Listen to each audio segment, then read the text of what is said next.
times I plotted killing my father, thinking of committing murder. He went to a Diddy party? So he says that he'd been invited to a white party. Yes, Puff Daddy. You're walking down the street and you walk past someone.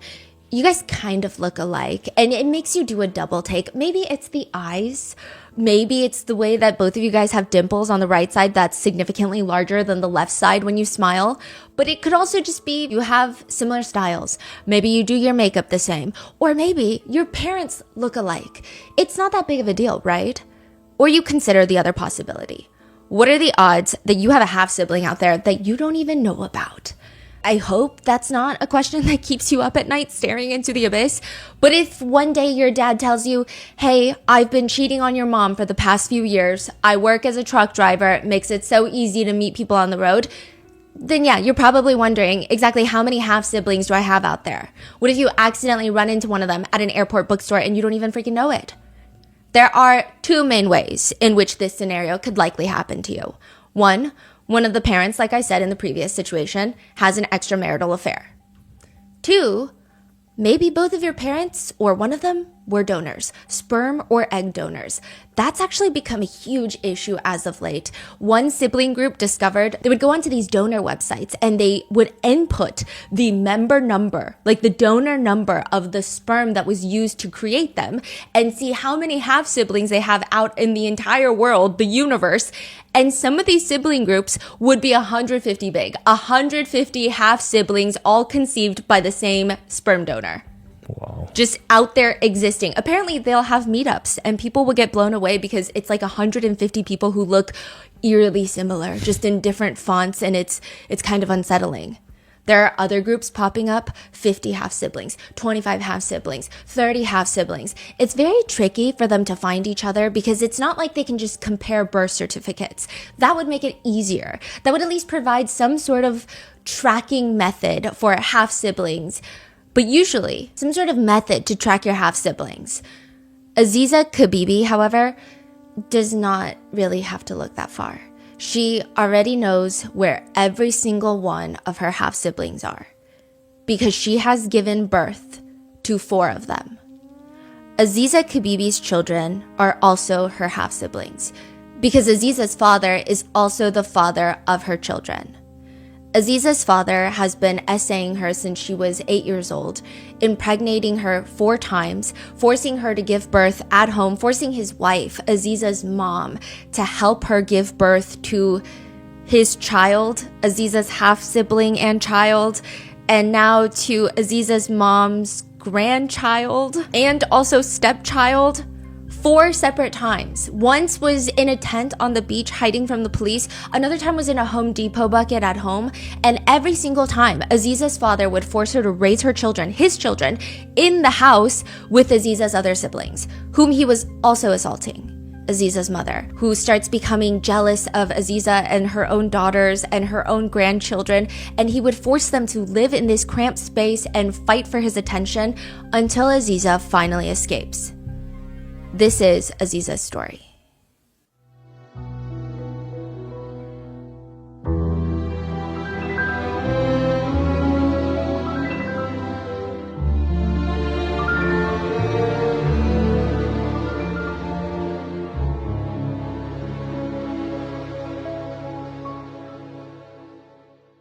So you're 15 when you're pregnant for the first time. Did you know that you were about to give birth? I did not know I was having labor pains. What it felt like was I was having menstrual cramps, very mild. And then I felt like I needed to use the bathroom. My family, we lived in one room in the house that we were renovating at the time. And everyone was in that one room asleep on the mattresses on the floor. Got up in the middle of the night to go outside of the room. We didn't have any working plumbing or toilets, so we were using the bathroom on Home Depot buckets. Went and sat on the bucket thinking that I had to defecate, thinking that I had to go to do a number 2. And I started pushing, not thinking that what I was feeling were actually labor pains. And as I was pushing, trying to go, water splashed from between my legs all across the floor. And I screamed out for my mom. She came running out and she grabbed me. Then she screamed for my dad. He came running out and he looked between my legs and he said, her head is right there. Aziza, do not push. So they carried me back into the room. By that time, the commotion had woken up my siblings and the dogs. I remember hearing them barking. And my father just kept telling me, do not push, do not push. She's coming too fast. And I'm there laying on the mattress and I'm doing my best to try to hold her in, but my body was not cooperating. And I ended up pushing unwillingly, and my baby just shot out of me, and my father caught her. So he said that I had torn because she came so fast. By that time, I was only 16. I got pregnant when I was 15, but by the time I had my daughter, I was 16. And my body just hadn't matured enough. So I tore. My breasts were not developed enough to breastfeed her. So when the milk started coming in, I was extremely engorged. I didn't have nipples to feed her. So it was a whole thing. But looking at her, looking at this baby that came from me, I fell in love with her. She had these big, beautiful, round saucer eyes. And once all of the commotion settled down, my parents and my siblings went back to sleep. I just stayed up with her and just looked at her, and I fell in love and I cried, and I thought about what got me to that point. And even though it was rooted in a whole lot of trauma and pain, you know, I felt like, wow, finally now there's somebody to love me. When you had your first baby, did everyone in the family know that this was also your father's child? None of my extended family knew. So my mom knew, yes, my siblings knew. Even before I got pregnant, my father told my brothers and sisters that he was keeping me and I was not allowed to have a boyfriend, and they had to watch me and tell him whenever, if anybody ever tried to talk to me. So yes, they knew by this time. And it was just something that was accepted. Did anything change after you had your first child? I would say yes. Well, most definitely yes. I wouldn't just say it. Most definitely yes. I already felt a sense of purpose, I guess, because my father weaponized my brothers and sisters. He told me that, specifically my sisters, he told me that if I did not tell what he was doing to me, if I didn't fight him, then he would not molest my siblings. That didn't last for very long, but for a good 4 to 5 years, you know, my father did not touch my sisters. I kind of had a sense of purpose where I accepted that this was the sacrifice. Whatever suffering I was going through was a sacrifice that I made in order to keep them safe. But then after I had my daughter, that definitely increased because now I was her mom and I was determined not to do to her what my mother did to me, and that was essentially to do nothing. The other thing that changed was my relationship with my mom. Now that my daughter was here and my father had kind of labeled her royal blue blood, right? He put her up on a pedestal. Then my mom became jealous. My father believed in hitting his children for discipline. He would not hit my daughter at all. He completely got rid of that whole belief system with her, but he was still beating my siblings. He was still beating me. And I think that created some animosity in my mother. So that was something else that changed. My relationship with my mother was already strained, but it had kind of reached this kind of plateau of this is just the life that we're living, and I accepted it to a certain degree.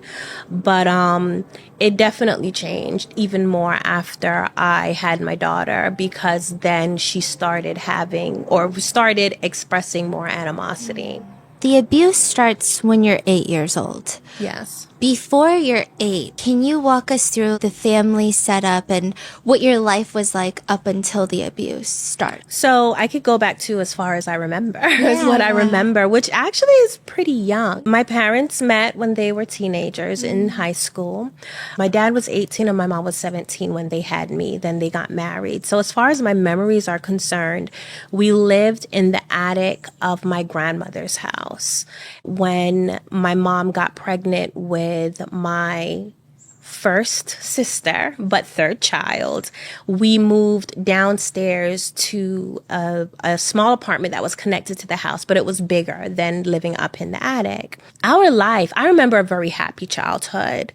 Yes, as I said before, my father believed in punishing his children by beating them. So I definitely remember him beating me when I was little if I misbehaved. I remember that if I tried to go downstairs to see my grandmother when we lived in the attic, then he would catch me and he would whoop me then. I remember tearing up a mango tree that he was growing and he beat me then. So I remember those things. And I think because they were traumatizing even as a toddler.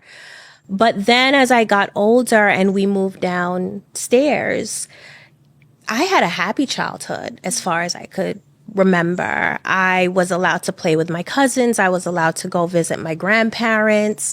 And my father was very involved in our life. He was determined to give us experiences that I don't think were normal for Black children in Paterson, New Jersey. So I grew up going blueberry picking and going to visit the Statue of Liberty. And then we were homeschooled. So my cousins, they would complain all the time about going to school and hating school, but they just thought it was so cool that we got to stay home. So all of those things, we turned out to be like the cool kids in the family and really had a lot of fun with it. The homeschooling, was it your dad homeschooling you guys? And you're the eldest. Yes. I think you mentioned like your dad would teach you and then you would teach your siblings. Yes. That is a lot to take on. It was. What was that like? It was stressful. The first child that my father delivered was his third child, but my first sister, right? Mm-hmm. There was a brother between her and I, and she was born feet first. And my father always said that she would be like a problem child because she was born feet first. And I still maintain that my arch nemesis was born into the family as my sister. Mm. So I had to teach her how to read. And she gave me the most difficult time. She challenged everything. She would try to tell on me, get in trouble. She refused to do her homework. So yeah, having that stress, being responsible for having to teach her how to read, write, do math, because it came with the threat of my father. If my sister was not at a certain level by a certain time, then I would get punished. Yes, the stress was a lot. I just accepted. I was the oldest daughter. I accepted it as my responsibility, and I just did the best that I could. Why did your dad decide to do homeschooling? Was it like he didn't think the school curriculum was good, or was it a separate reason? Was it to shelter you guys in? So what he told us was that the school curriculum wasn't good, especially for African American people. He felt that this public school education did not suffice for his kids. And his experience, he would tell us horror stories of what he went through in school as a child, being bullied and teachers not liking him. So he kind of created this view of school that was just tough and struggle, and then it not being adequate for him, and he didn't think it was adequate for us. So that was the reason that he told us. I feel like looking back, yes, some of it was a manipulation, was a way to keep us sheltered, but that's in hindsight. During, he definitely said that essentially the public school that we had access to was not good enough to educate us. Closer to when you're 8, you're being homeschooled, you're teaching your siblings everything. You're kind of forced into this role of an adult in the family. How does the abuse start? I think it's safe to say it started with the physical abuse. Because as much as I loved my father, I was definitely afraid of him. And he was involved with us. We would play, we'd run around the house, play hide and seek. He was a very hands-on dad. But when he got angry, he took it out on us. He would beat us with belts and take turns with the belt. He taught me algebra holding a kung fu slipper in his hand. So if I got the answer wrong, he would slap me with the kung fu slipper. But of course, at the time as a child, you just think, well, this is how your parents discipline you. So inclusive of him using corporal punishment, he also grounded us. So if you did something wrong, you couldn't watch TV, you got locked in your room, like all of these things. And even then it progressed to starving. So it's a little fast forward. I wasn't a teenager. I think I was about 13 when my father first bought the house in East Orange. He would take us there to do the renovations. We'd had to clean up slacks, rip down walls, do all of like the hard labor. And we would have to, my brother and I would have to complete a certain amount of tasks by the end of the day. If we did not complete the tasks, the punishment was that we didn't get to eat. So he started to employ now these starvation methods in his child rearing. And I just feel like it got worse and worse from there. So I was already afraid of him. So by the time I'm 8 years old, you don't want mommy to tell daddy if he was acting up, because then you'd get a bad beating or get some kind of severe punishment. And usually the punishment just never fit the crime.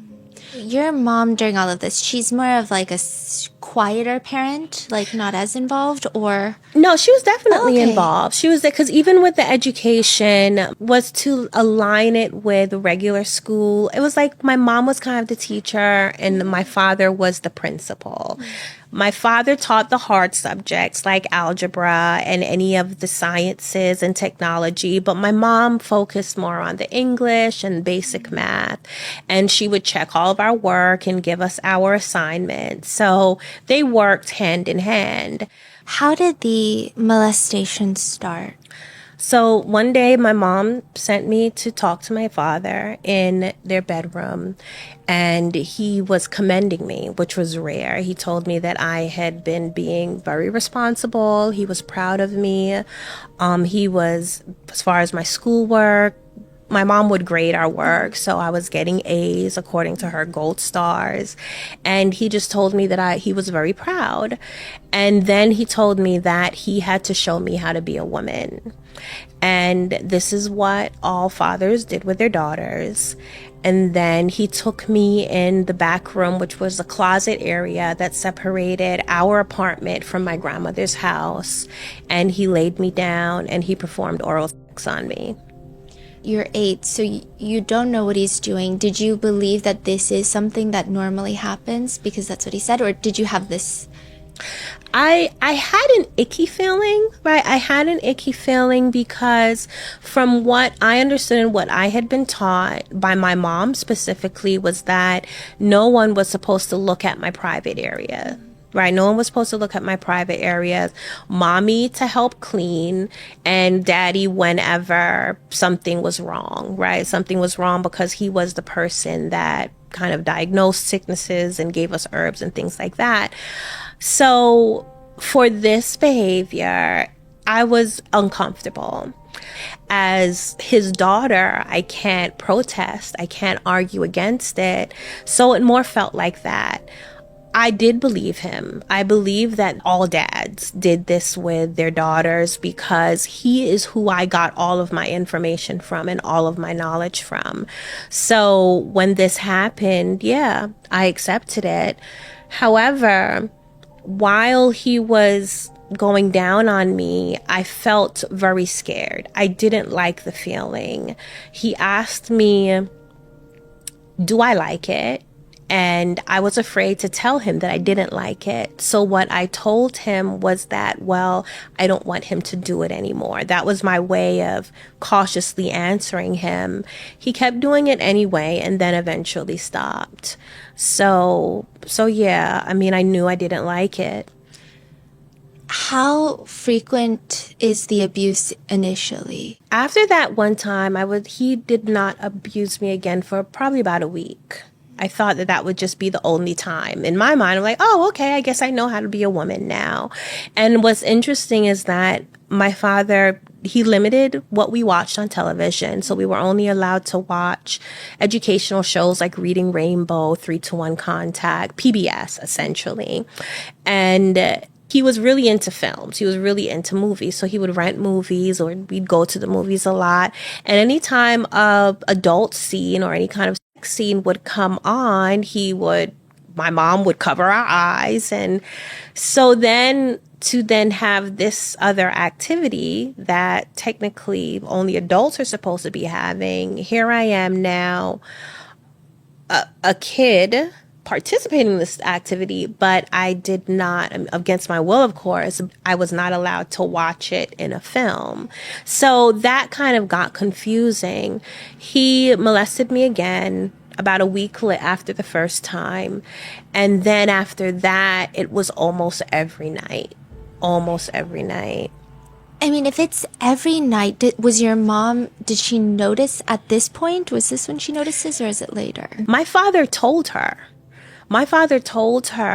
But he had been molesting me for a while before he actually told her. So he started molesting me at 8. He told her when I was 10 years old. But by that time, he was raping me.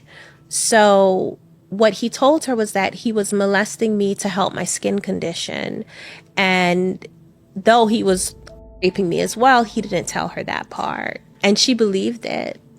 She believed it and she accepted it. And I mean, if anything, it made it worse, which is something that happens with children who are being molested. The stress of it affects their health. I had untreated asthma. So even though my father considered himself this holistic herbalist guru, I was sick very often. I had really bad eczema. I had horrible allergies. Every summer I spent a lot of time in bed. But he at certain points, as the abuse got worse, I would be sick, barely breathing. He would molest or rape me, saying that this was getting rid of the negative energy that was causing me to be sick. So when he told my mother that and she believed him, to a certain degree, I was like, well, I guess it makes sense for you to believe him because at different times he was telling me the same thing. As the one suffering and experiencing it, no, I didn't believe that because it certainly was not working. But she accepted it. Was there some sort of religious manipulation going on? Because I know he would tell you guys that he's the prophet. Is that around this time?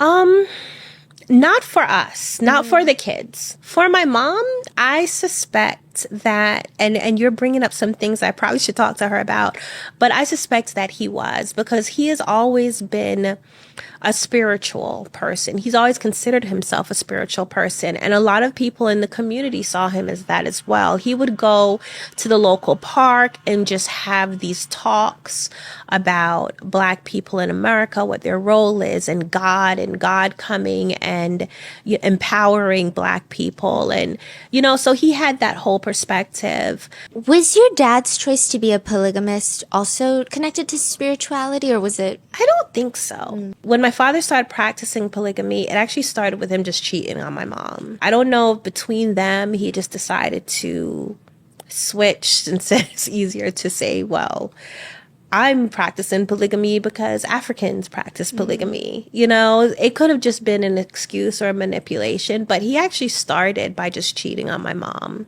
Was your mom open to polygamy or? No, not in the beginning. I could feel the tension. I mean, I was young, but I could definitely feel the tension. I heard the arguments. So initially she wasn't, but then she acclimated. She was in love with my father. I think that is one of the things that kept her with him for so long. She does come from a Jamaican background. My grandmother is Jamaican, and my grandmother's family is very proud. They love to keep up appearances. That's really important to them. A combination with my mom being ashamed about my father cheating on her and then him loving her. I think those things mixed together then just kept her with him and made her accept what he was telling her in a lot of ways. I have a question. When you were 8, when the first time he molested you, do you think that was his first time molesting a child? That's a really good question. I'm going to say I think so.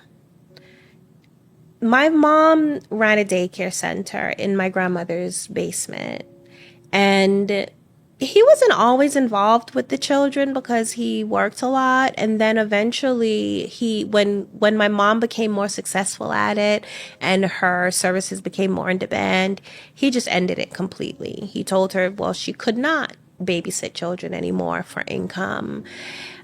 And aside from my father being physically abusive to other children, I never got the feeling or witnessed him doing anything that felt weird, or I felt like it was weird. Or even by the time he started molesting me, it was such a new idea. It was just like so foreign to me.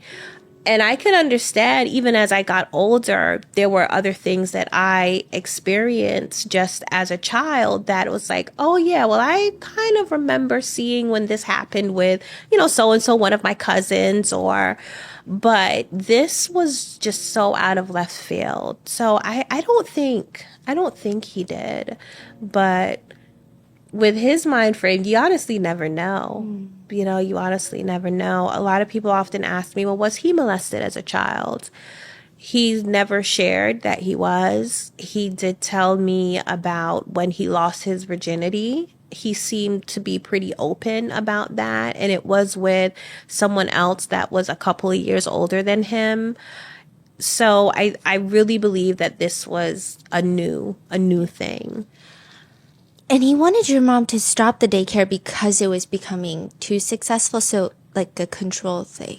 Yes. Yes. And this happened with quite a few of her ventures. She also used to do hair. She used to do like hair extensions for women.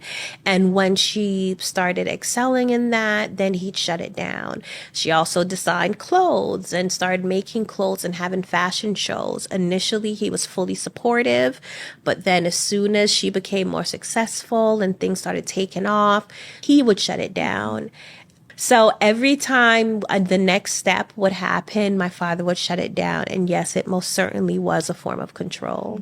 Meanwhile, he was invited to the Grammys. Yeah. Was he always in that line of work? Was he always directing for musicians? No, he started as an interior designer and cabinet maker for very wealthy people in New Jersey.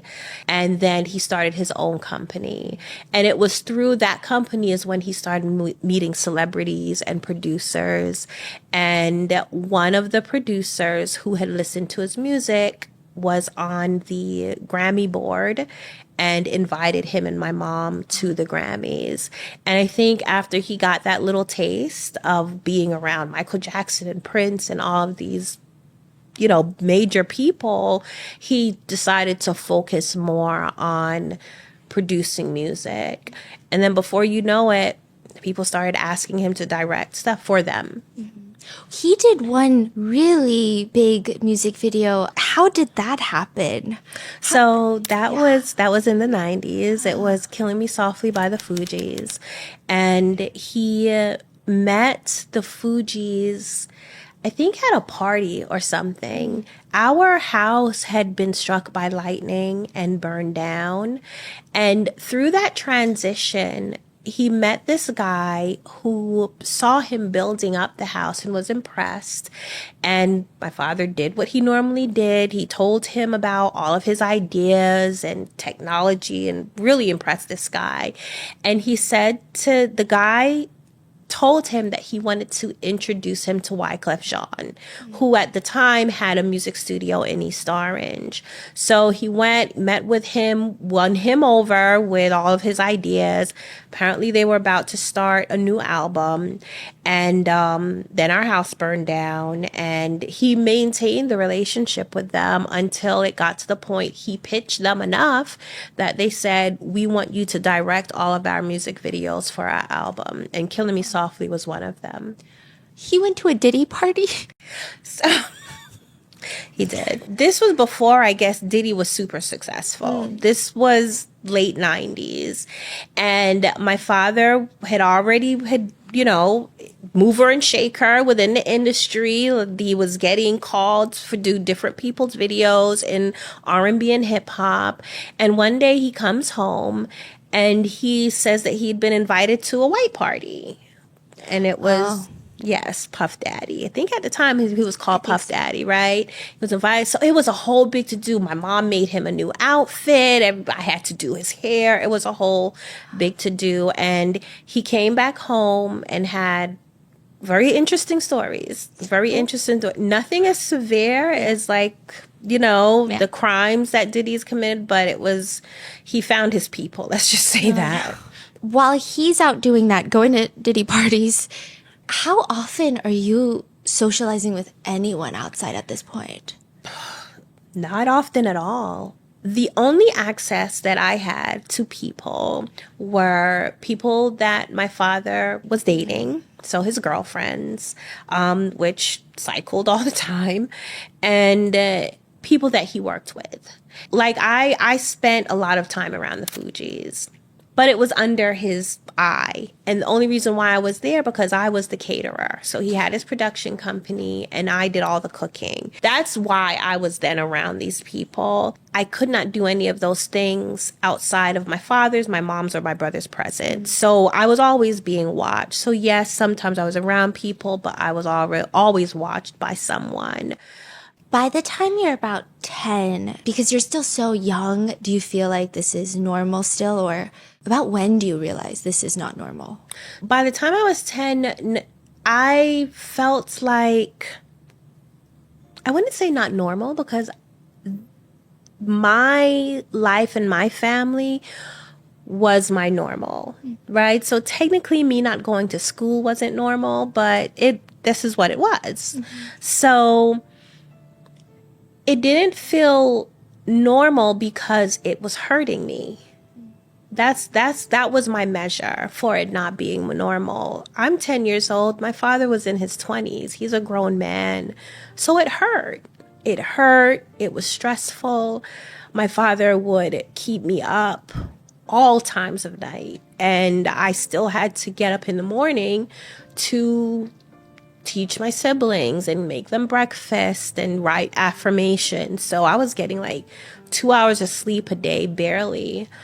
So no, that was not normal. Those things were, I could not accept those things as normal because they were hurting me. By the time I was about 12, and it was after my father believed that we were vegetarian. But my father loved to eat very rich desserts, cheesecakes, chocolate cake, cookies. And he loved Junior's cheesecake. And he would buy them, but the kids weren't allowed to have them because our palate was not sophisticated enough. According to him, that was his words. Our palate was not sophisticated enough to appreciate the flavor of Junior's cheesecake. Something how I remember that verbatim. So I decided I was going to, in the middle of the night, sneak a taste of his Junior's cheesecake. And when I turned around, after scraping the side of the cheesecake, I turned around and he was standing there. He caught me. I was 11 years old. And he took me by the arm and he dragged me into our bathroom and he sodomized me. And he held my mouth and he hit me across the head and he told me, don't ever take his cheesecake again. So after that, I decided I was going to run away. It took some time I didn't actually make an attempt until I was 12 years old. And when I packed all of my things, felt that they were distracted enough, and I decided I was very brave. I decided to go out next door, which was the space between my parents' room and my grandmother's house, go through my grandmother's front door. And the reason why is because our front door was in the living room. So I had to put my siblings in the living room to watch TV while I go through another exit. Turns out my siblings saw me. And by the time I got to the front door, I turned around and my brother was there. And he said to me, well, Aziza, if you run away, what's going to happen to us? And I felt so selfish because I hadn't thought about it before. I just knew that I needed to leave. But then it was just, if Daddy was to find out that Aziza was gone, he would definitely blame my siblings because they had already been tasked with having to watch me and making sure I didn't talk to people. So I knew that the consequences of me leaving was going to impact them greatly. Plus, by then, because I did start questioning my father and what he was doing, he had already started telling me that, well, if I did not fight back or I didn't tell anyone, then he wouldn't touch my sister. So those kind of manipulations and grooming tactics was already in place. But I felt like, how could I not have thought about what would happen if I was to leave? So I didn't. I turned around, I begged my sister specifically, who I knew would tell on me, not to tell that I tried to run away. And we continued as normal. That's a lot of responsibility and guilt for when you're 11. Yeah. Did you ever feel like it's unfair that only you were carrying that? I wouldn't say I isolated that specifically as unfair. I felt that everything was unfair. I felt that the housework that I had to do was unfair. I felt that the fact that I got in trouble more than anybody was unfair. I loved fairy tales. One thing my father would let us do, he would take us to the library and he had to approve all the books that we read. I started to find different versions of Cinderella, the African version, the Asian version, the Russian version, like all of these different versions of Cinderella. I felt like it was me, I felt like I was this girl who had all of this responsibility and was being bullied. And then plus also my mom started blaming me for what my father was doing to me. She told me that I stole her husband because even though he had all of these other girlfriends, she could not compete with a child because she was not a child and my father liked children. So I am the only one who was capable of taking her husband. So our relationship was strained by then. And I started acting out at different points. I was not bathing, taking care of my hair, wearing dirty clothes. That was my way of trying to be less appealing to my father. My dad liked pretty girls. He definitely had a type. So to try to deter him from abusing me, I was like, well, maybe if I'm ugly, then he won't abuse me. That didn't work because then I would get in trouble from my mom for not bathing or for not doing my hair. So there was always this tension and back and forth between them. And I thought it was unfair. I just thought it was unfair. I remember I asked my mom, did she only marry my father because she got pregnant with me? Because I felt like it was because I was born that all of this stuff was happening. Did your mom ever show any inkling that she was not approving of what your dad was doing? And not in like the jealousy sense, but in like, this is my child. She did one time that I witnessed. She found out that not only my father was molesting me, but one of his girlfriends was as well. And it happened to be one that she didn't like very much. So when she confronted him about it, he beat her with a belt. And that was the only time that I saw her stand up for me, so to speak. But after that, she didn't again.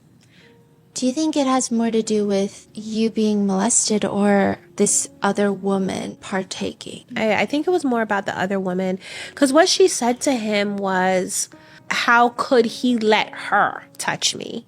It was because she didn't like her. So she had already accepted him touching me. But then at that point, she was like, well, how could he let her touch me? I mean, my father was abusive to her, to my mom as well. He was also abusive to this woman. So he was just an abusive person overall, even in his romantic relationships. But this was the only time that I have heard my mom like stand up for me. But it didn't go anywhere. You said there was another woman that was also abusing you. Is she also a pedophile or? My father, but he was a sexual deviant. He was a sexual deviant, and I know this from personal experience. This woman specifically had, I guess you can say, questionable sexual tastes that he encouraged. When the first time he molested me with her, she didn't do anything. She just watched. He called her into the bathroom. I was using the bathroom. He called her into the bathroom and he raped me. And he asked her, how does it look to her? And he bragged about, and I'm 10, he bragged about the fact that I could take it all. So his words, bragged about the fact that I could take it all. And she just sat there like with this smile on her face and was like, oh my gosh, it looks so good. And then I do remember her touching my shoulder at some point. And then he stopped. And then the next time I had interaction with her was the following weekend. She would come and stay the night every weekend. So then the following weekend, he got me up, brought me into the living room, and she was there as well. And she came up and she kissed me. And that was the first time I had an experience with someone of the same sex. I preferred her over him because he was rough. So as weird as that sounds, it was like, well, if you had to choose one of two evils, I preferred her because she was gentle. He was rough. He was heavy. You know, he penetrated me. So, but with her, it was soft kisses and gentle touches. They were both abuse, of course. I had no choice in the matter. Yes, the fear was still there because I'm a child with two adults doing things to me that I had no say in.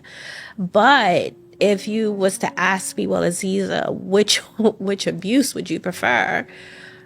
Definitely her. And that's what it was like. It was like having that confusion and conflict to say, well, I am in this situation where I have no power, but who do I choose? As if I was given a choice, well, which one do I prefer? Which abuse do I prefer? Then it was definitely her. How long was she abusing you for? Up until I got pregnant with my daughter. While all of this is happening, at 13, your dad wants you guys to stop studying? Yes. Did align with the fact that we were renovating the house. So before we moved out of Patterson, out of the apartment next to my grandmother's house, he purchased a house and we was just going there as many times during the week that he didn't have work. So because he wanted to focus on this, he just comes into, it was my brother and I was in our bedroom and he just came and said, no more schoolwork. No more schoolwork. Y'all don't need to do any schoolwork. We're just focusing on building the house. then he came with the threats. If he caught us doing schoolwork, then there would be consequences. If I could not teach my younger siblings anymore, there would be consequences. So the reason that he gave us was because we was working on the house, but I don't believe that that was the real reason. By the time we moved into the house, and the reason why we ended up moving into the house before it was finished, it was long from finished, is because there were things happening on my mom's side of the family, which is where we lived. And they seemed to be more, what can I say? They were questioning a lot of things. There was a huge argument between my mom's brother and my father. He pulled a gun out on him. So there was just more tension and more tension. He just packed everyone up, all of our stuff, and we moved into the house in East Orange. There were, while some places didn't even have a roof, holes in the floor, there were no walls, no windows, and that's where we were, and we continued to work from there. And then you said there was 10 people total in that room. It was about 10 people by that time. So it was between 9 and 10 of us. And I say between 9 and 10 because then I had my daughter, right? So then that ended up making it 10. So yeah, it was about 9 of us. So it ended up being 11 of us because my dad's girlfriend, who he was molesting me with, she was living with her mom. But then at some point she came and moved into the house as well. And when you guys are living in that house, all of you guys are sharing one room. Mm-hmm. Is he still molesting you? Yes. Now, by that time, it was everybody has to leave the room. So he could have sex with whoever, me, my mom, whatever girlfriend, or he would just do it different places in the house. There were other, even though they weren't finished, but the house was massive. It had like 5 bedrooms, 3 or 4 bathrooms, a huge shape. So it was a massive house. So he would just find places. And even before we moved there were the times that he would take my brother and I only to go and work. And then he would give my brother something to do, and he would take me to the attic and rape me. And it would be freezing cold, like, because my father worked on the house. We worked on the house, didn't matter. Spring, summer, fall, winter. After he rapes you, I mean, everyone just acts like nothing happened. Pretty much. I think a lot of people, when they think of rape, they think of the violent crime of rape, right? But there are different forms, and essentially it's taking a person's right away, right, to their body. You're having sex with a person. I feel like that terminology is so mild compared to what's actually happened. But you're having sex with a person against their will. And whether that looks like molestation or intercourse or some form of forced oral sex, it's against the other person's will. So sure, my father raping me, it took time, it progressed. I was a child. He had to use different things inside of me to stretch me, and there was a whole process. Was that all rape? Yes. I didn't have a say. I didn't have to say. I had to do what he told me to do, or there was consequences. So now, yes, by the time he actually penetrated me with his penis, I didn't have a say still. So then when my mom found out, she continued on. She just continued on. She didn't witness it. So for her, it was something that was just told to her. When it was told to my siblings that my father was keeping me, they already knew what sex was, because as part of our education, he had already been molesting me. And I do believe this was his way of starting to groom my sisters. He exposed himself to all of his children, and he gave us a demonstration of what penis was, and the scrotum and the urethra, and where the sperm comes out, and the penis going, like, he gave all of that as part of our sex education, using himself. He also practiced on Saturdays, and here's the thing. He went in and out of different religious belief systems. He chose to, as his form of celebration, on the Sabbath day we rested, but we did it in the nude. So the entire family walked around the house naked. During this time, no, he was not molesting my sisters, but he was getting every opportunity to molest me. And I believe that he used that as a way to get everyone more comfortable with the idea of being nude around each other. Anytime he delivered his children, everyone had to get naked so we could greet the child in our birthday suit. So, he would come up with these philosophies that seemed to make sense, I guess. But looking back, I was like, all of this was just preparing everyone for this very sordid lifestyle that he ended up having. And your book is phenomenal. And it's so fascinating how you're able to write where I was going through so many emotions. And there's this one part where you talk about how your dad is on the toilet and he would bring your mother in and go through his philosophies. Was that something that you guys had to do frequently, or? Yes, way too frequently. Way too frequently. When you think about being triggered by smells, my father on the toilet, and my brother and I would talk about it. My brother, who was no longer with us, him and I were very close. We were only born like a year and a half apart.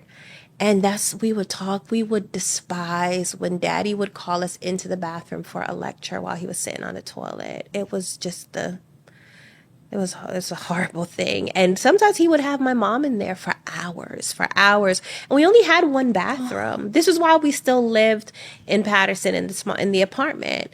So no one could use the bathroom until he finished. So I'm laughing now, but it was... He was very outraged. He was outrageous in a couple of ways, in quite a few ways. When did you know you were pregnant? I missed 2 periods.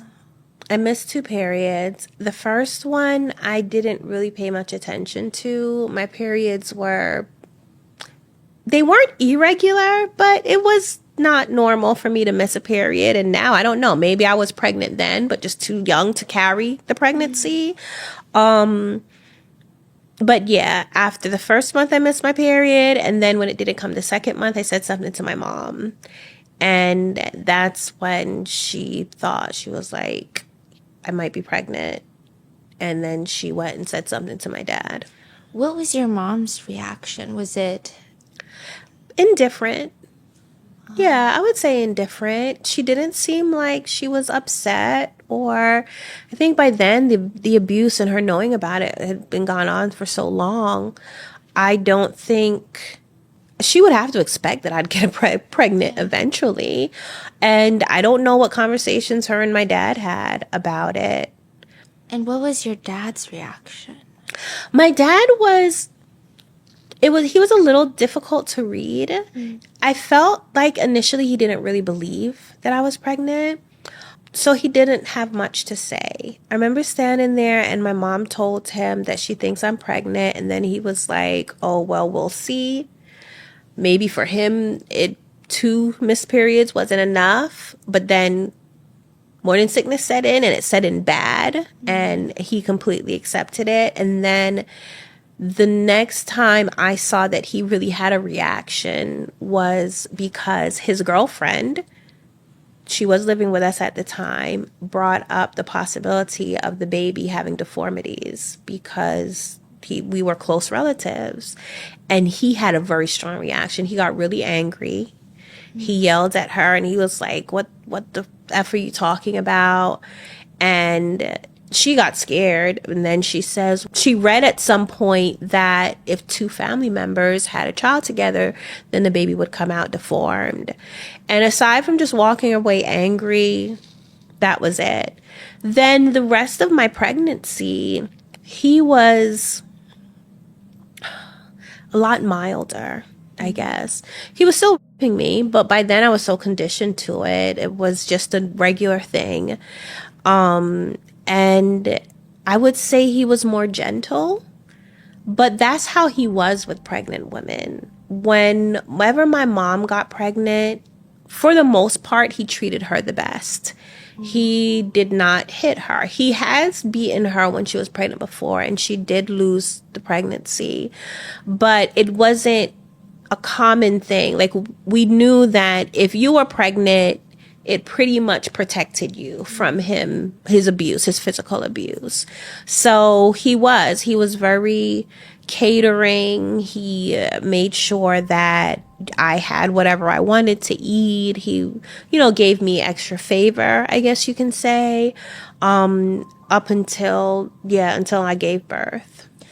When he was so upset about his girlfriend bringing up the potential that your child would have complications, where was that anger coming from? Like, what do you think he was angry about? I think it was something that he didn't think about. I think my father considered himself the authority on everything.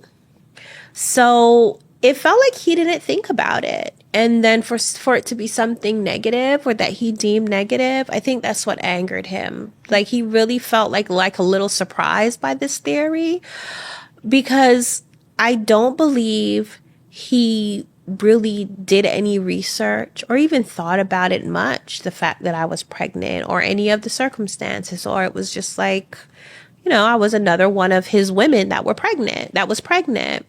So when she brought up, I think it was a reality check for him, and that's why he got angry.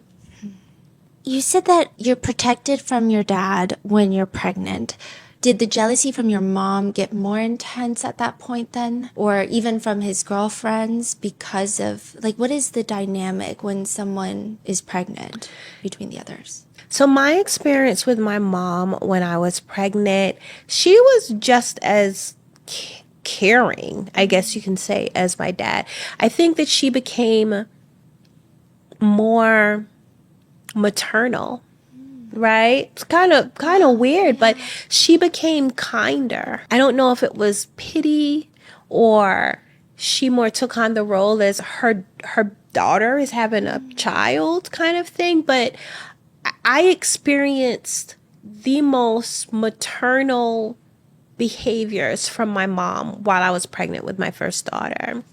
Our interaction was definitely like, oh, she was my sister wife. So essentially it got to the point where it was like, I didn't have a mother. I had this sister wife. And that changed when I got pregnant as far as her behavior.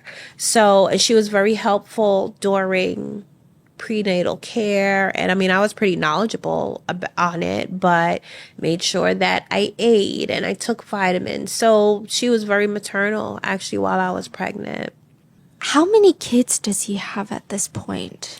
We've counted 21 so far. Like today? Yes. Okay. Yes, 21. That includes my children. 2 of my sisters had 1 child each by him.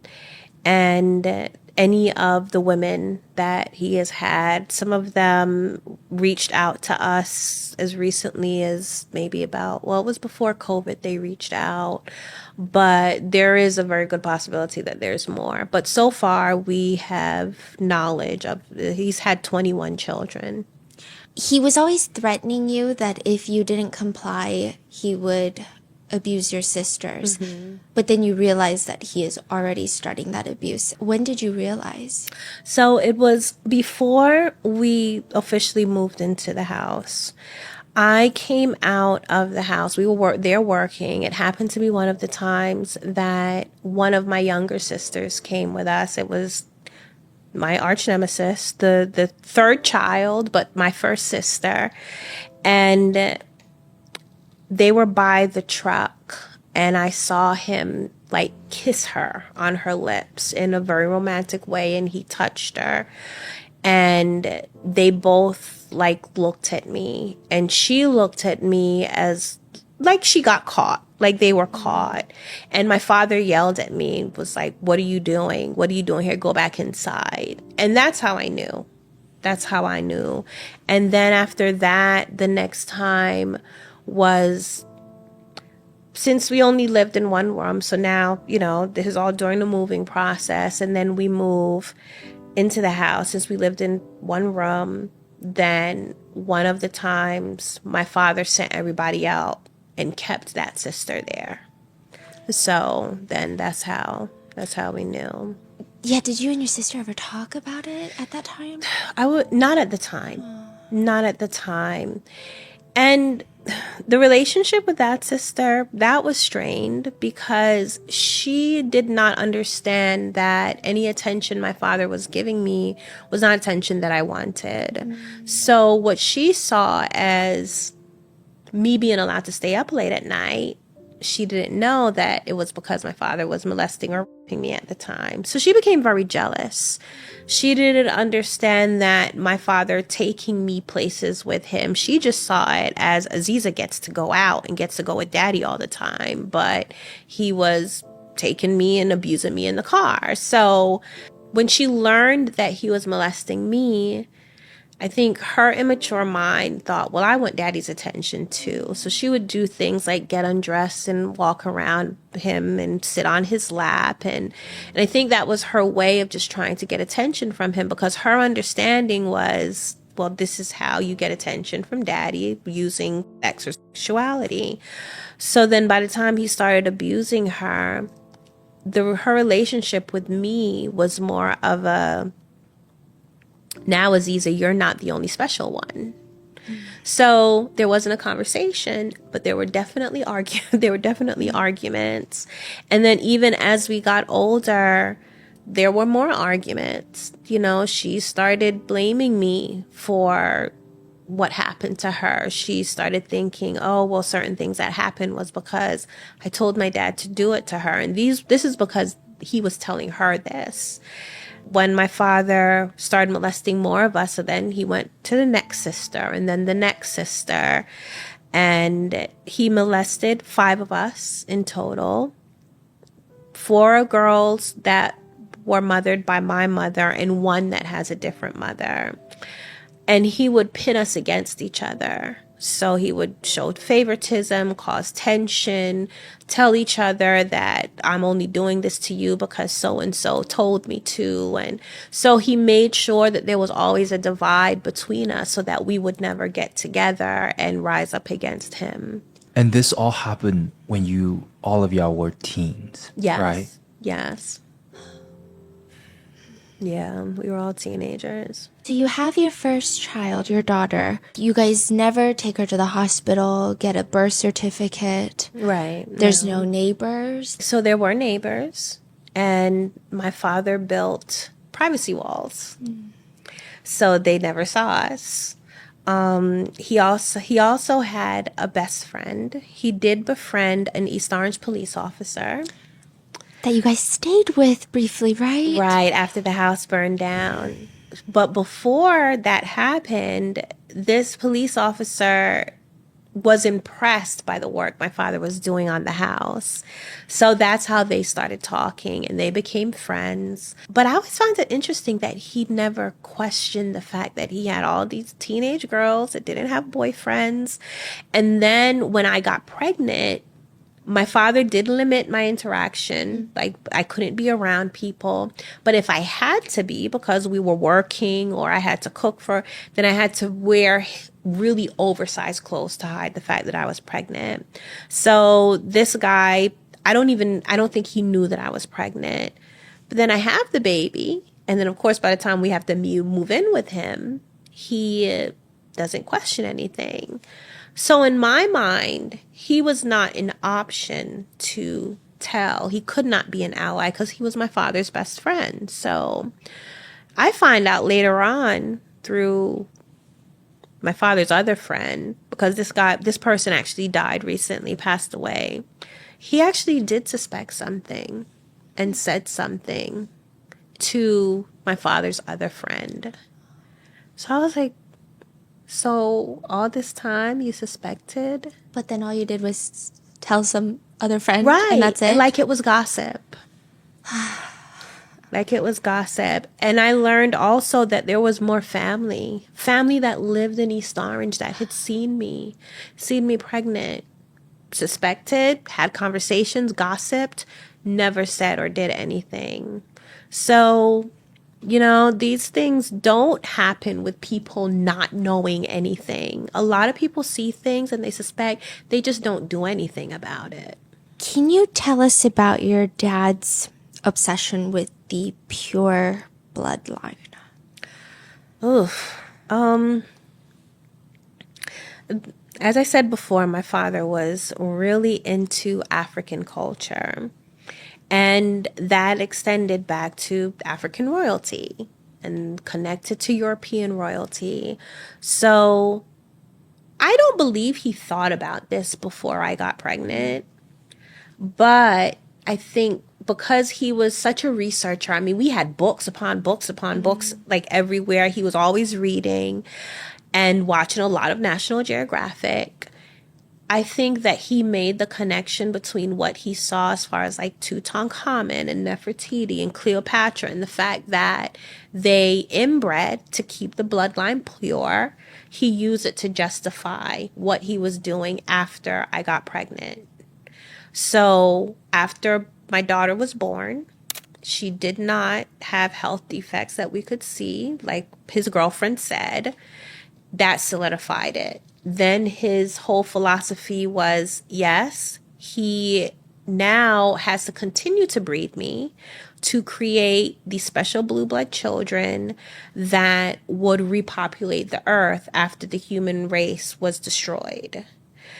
And that he was ordained by God to do that.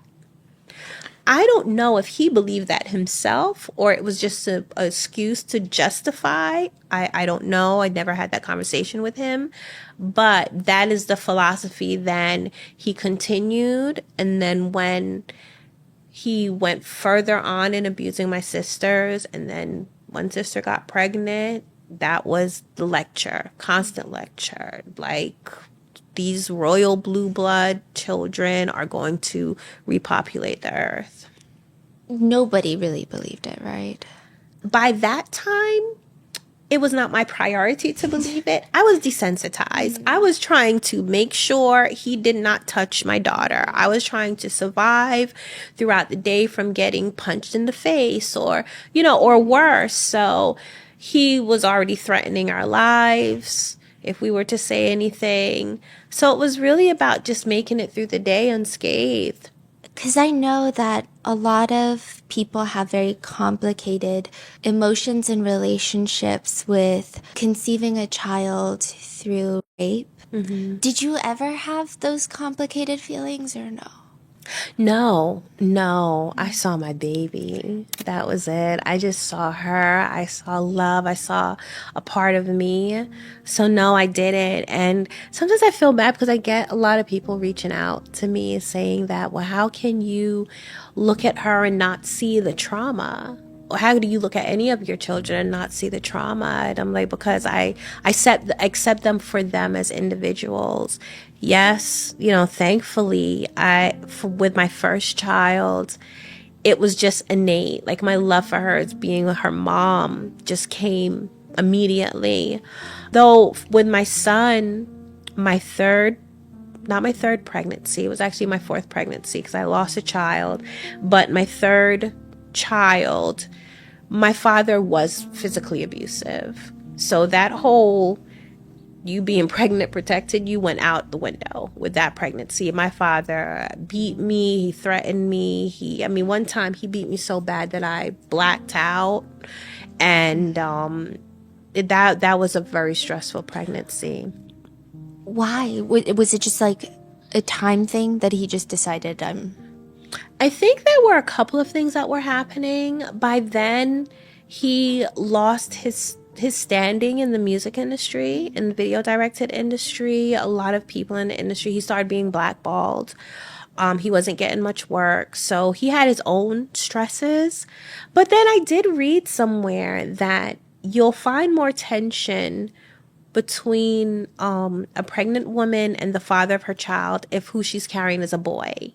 Because of the extra testosterone, apparently the father picks that up and there's just more tension between them. I don't know if that had anything to do with it, but my father's whole attitude while I was pregnant with my son was completely opposite of my other pregnancies. So So he delivered all my 4 children that were fathered by him, 3 of them at home, and the 4th one actually on a beach in Florida. Oh. Yeah, in a tent. So I tried to take an opportunity to get away. I was always looking for some form of crack, in the structure. And my son, who was malnourished, woke up with seizures one morning. I didn't know that's what they were. I thought he was like dying and coming back to life. My father would not allow me to go outside with him. This was the most I had been isolated. And he also limited me feeding him. I had to finish all of my work in the house before I was allowed to feed my son. Why? This was the new thing that my father adopted. My father would sometimes target one person in the family and make everyone else be against them. So I was the person at the time. So after I had my son, it was like my sisters didn't really talk to me because if you were caught talking to me, then you'd get in trouble with daddy. So at some point, my son gets very sick. He wakes up this one day, he starts having seizures. My father was not home. My brother convinced my mom to let him take me to the hospital, me and the baby to the hospital. We go, and I was given all of these forms that, this is all new to me. But when I noticed that they were asking for my son's father and my father, I decided to take a risk and put my father's name as both of them, hoping that that would be like, hey, I need help. So it did. It raised a red flag, but not enough. My father comes back home, gets into the hospital, curses out the medical unit, all the doctors. He starts telling them how they're trying to experiment on his son, all of this stuff, threatens me, threatens the life of my siblings at home. And eventually social services was called in. They take my children out of my parents' custody, but they leave my other siblings there. So now all of my children are in the hospital with me. At the same time, my father's still threatening me. He's talking to the caseworker as well. So there's just like all of this confusion. Long story short, my kids end up in foster care. It was a blessing in disguise. My father rapes me again through all of this. So the whole time, even though now it seems like I have access to somebody that might help, unfortunately, where we were living, it was very racist and very biased. So I tried to reach out for help the best way that I could without putting my father on, but my caseworker was not receptive. At the end of the day, my father is even more abusive. Now he's beaten me. I got black eyes all the time. At the same time, I had to adhere to these different programs from social services to get my children back. Through that, I get pregnant again. I'm close to now my due date. End up in the hospital because it's mandated by social services that I have to get prenatal care. So this is the first time I'm ever getting prenatal care. However, my father's taken me to all of my visits. He's still in control. The abuse is still going on. There was one time he sends my sister to go with me, and it turns out I'm in labor.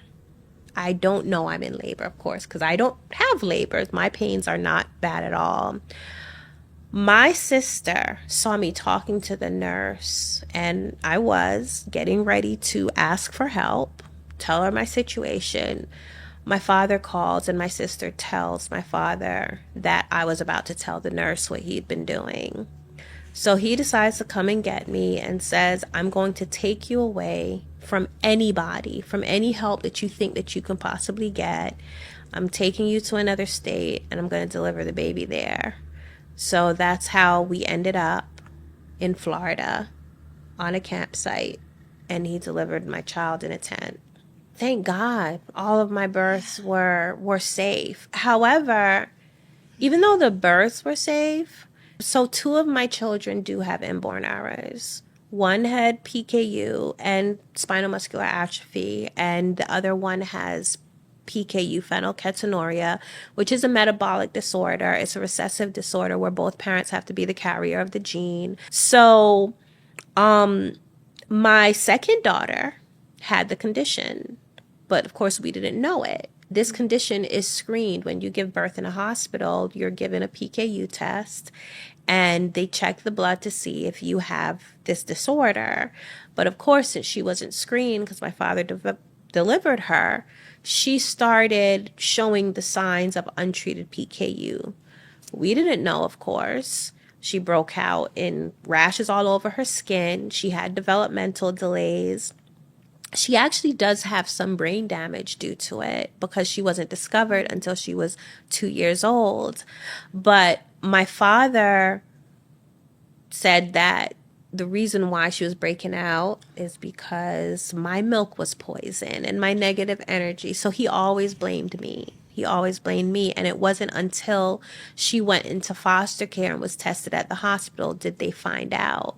So now that when it gets to the point that my last daughter by him, she started losing milestones. So he delivered her, brought us back to Jersey, all of the threats. And by this time, there had been enough things in the family that he made good on some of his threats in the past.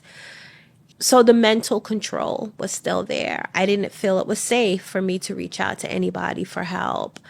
And eventually my youngest daughter, started losing milestones. She wasn't sitting up. She wasn't crawling at the age she should have been. And finally got her tested. All against, my father was just, of course, blaming me again. But then it turned out that she had the spinal muscular atrophy and the phenylketonuria. So my births were fine. Yes, my births were actually, thank God, safe and successful, no complications. But, my children, 2 of my children did have issues. I know that Coco passed. Mm-hmm. Your other daughter that has PKU, does that affect her life today? It does. She has to stay on a special diet for the rest of her life, a low protein diet. So she's primarily vegan and she has to drink a special formula. So even though she is not eating protein, she still needs some of the nutrients in protein. So the formula provides her these other nutrients. And because of the brain damage from when she was younger, she does have some other you would never know that she has them, but there are some things that she copes with, specifically emotionally.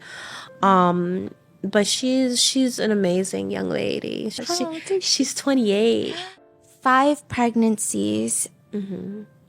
A miscarriage, and you gave birth to 4 beautiful children. Yeah. Coco passed at 9 years. She was 9, yes. 9. Yeah. Was that very difficult? Was it? Oh my gosh. And the anniversary of her death is coming up on October 17th. Yeah. But, she was a blessing in my life. She was a blessing in all of our lives because she really taught us empathy. And I think an appreciation for life and our abilities, because she was disabled and she depended on everyone else to help her. I did everything I could to give her the best quality life as possible. So we drug her everywhere. We did not go to the movies without my baby. But so it was, and I wasn't even home. I had decided to have a day trip with my sisters. We went to Great Adventure. She was left home with my mom and her nurse, and I got a call that she wasn't breathing. So it was due to complications to her spinal muscular atrophy. However, I feel like I don't have closure on that because the coroner medical examiner, yes, refused to do an autopsy. They just labeled her as it was because of her condition. But I think the nurse was negligent. I think the nurse, because when I came home, her food was wasted all over the place. And I was on the phone at the time.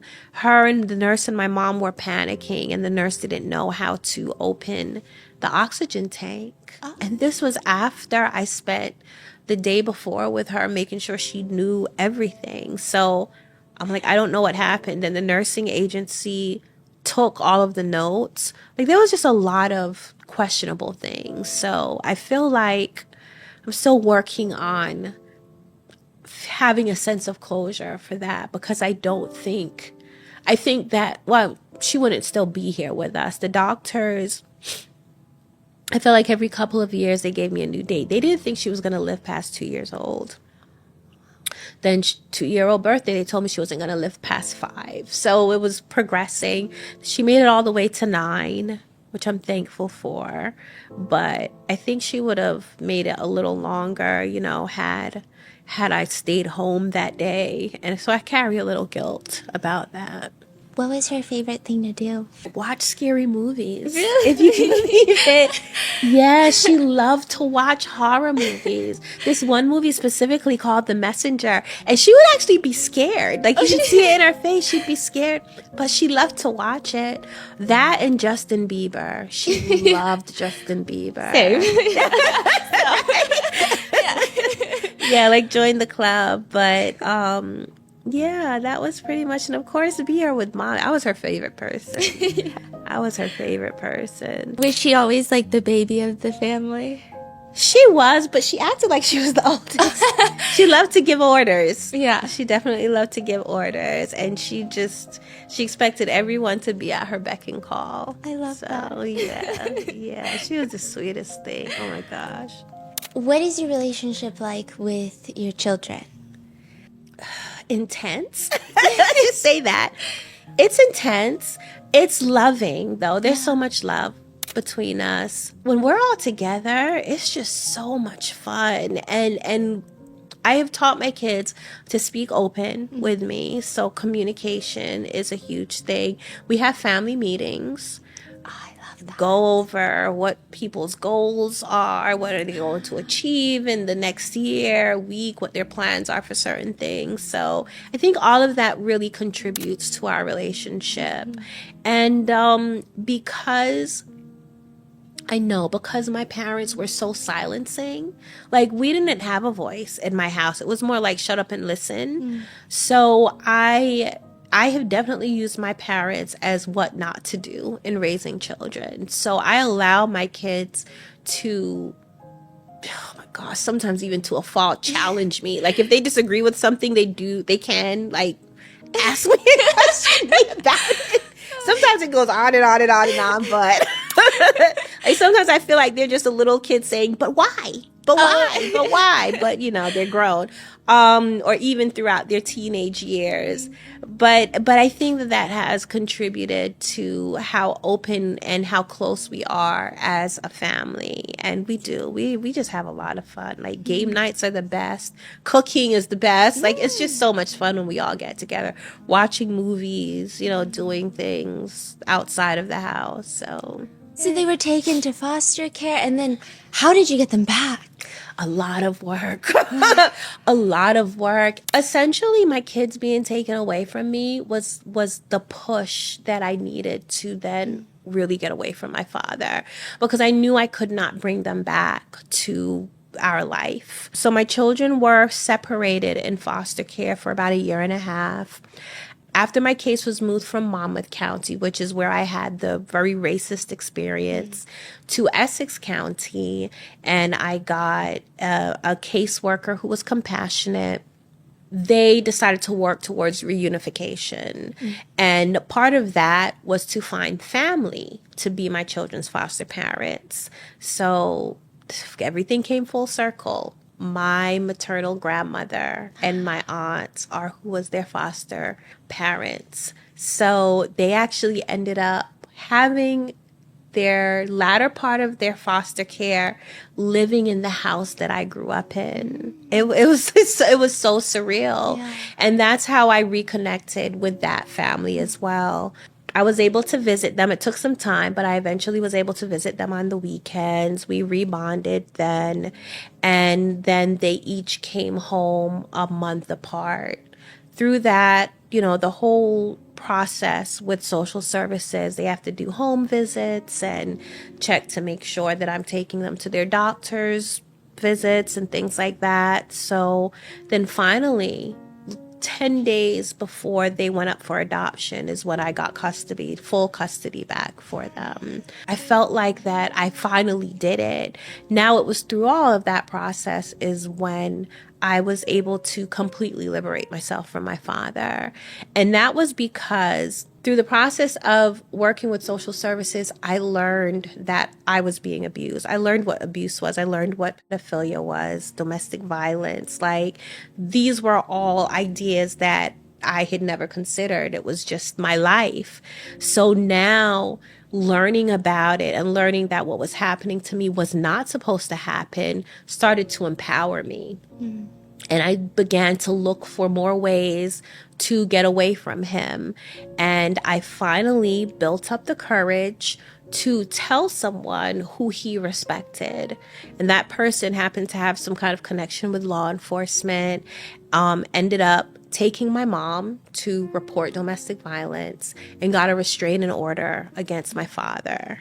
So now that process started.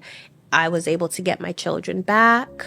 A couple of years after that, my sisters and I went and reported my father to the police. Is it a weird feeling when people reference him as your father? Like, do you prefer if people call him by his name or? No. It doesn't? Okay. And it's something that's kind of a topic that gets questioned, me specifically, because I do still refer to him as my father. I mean, I think it's your choice. Right. I just want to respect your choice. Yeah. Right. I agree, but it's intentional. It is intentional because if I called him, I've heard survivors call their abuser their, a sperm donor, or especially if it's a parent, they'll give them these other titles.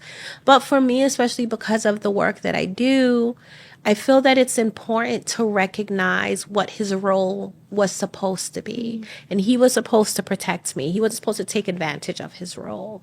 So yes, I do refer to him still as my father because one, that's what he is. And two, it highlights the severity of his actions, how heinous that the things that he did was, because he was the person that not only contributed, to me being here, but he was given the responsibility of protecting me, and he completely exploited it. Tell us about the day you leave. Escape. I think it's not the day that I escaped. So it was triggered. Now here I am, all of these ideas, all of these things happening in my head, already told this other person who actually was his friend or somebody that he really respected and revered, and was the first person he allowed me to speak to outside of his presence or anyone else's presence. So of course, that opportunity came, I took it. I begged this guy, I said, please do not tell him. If there is a way that you can help us without telling him, please, can you do it? This is all happening with in the space of a week.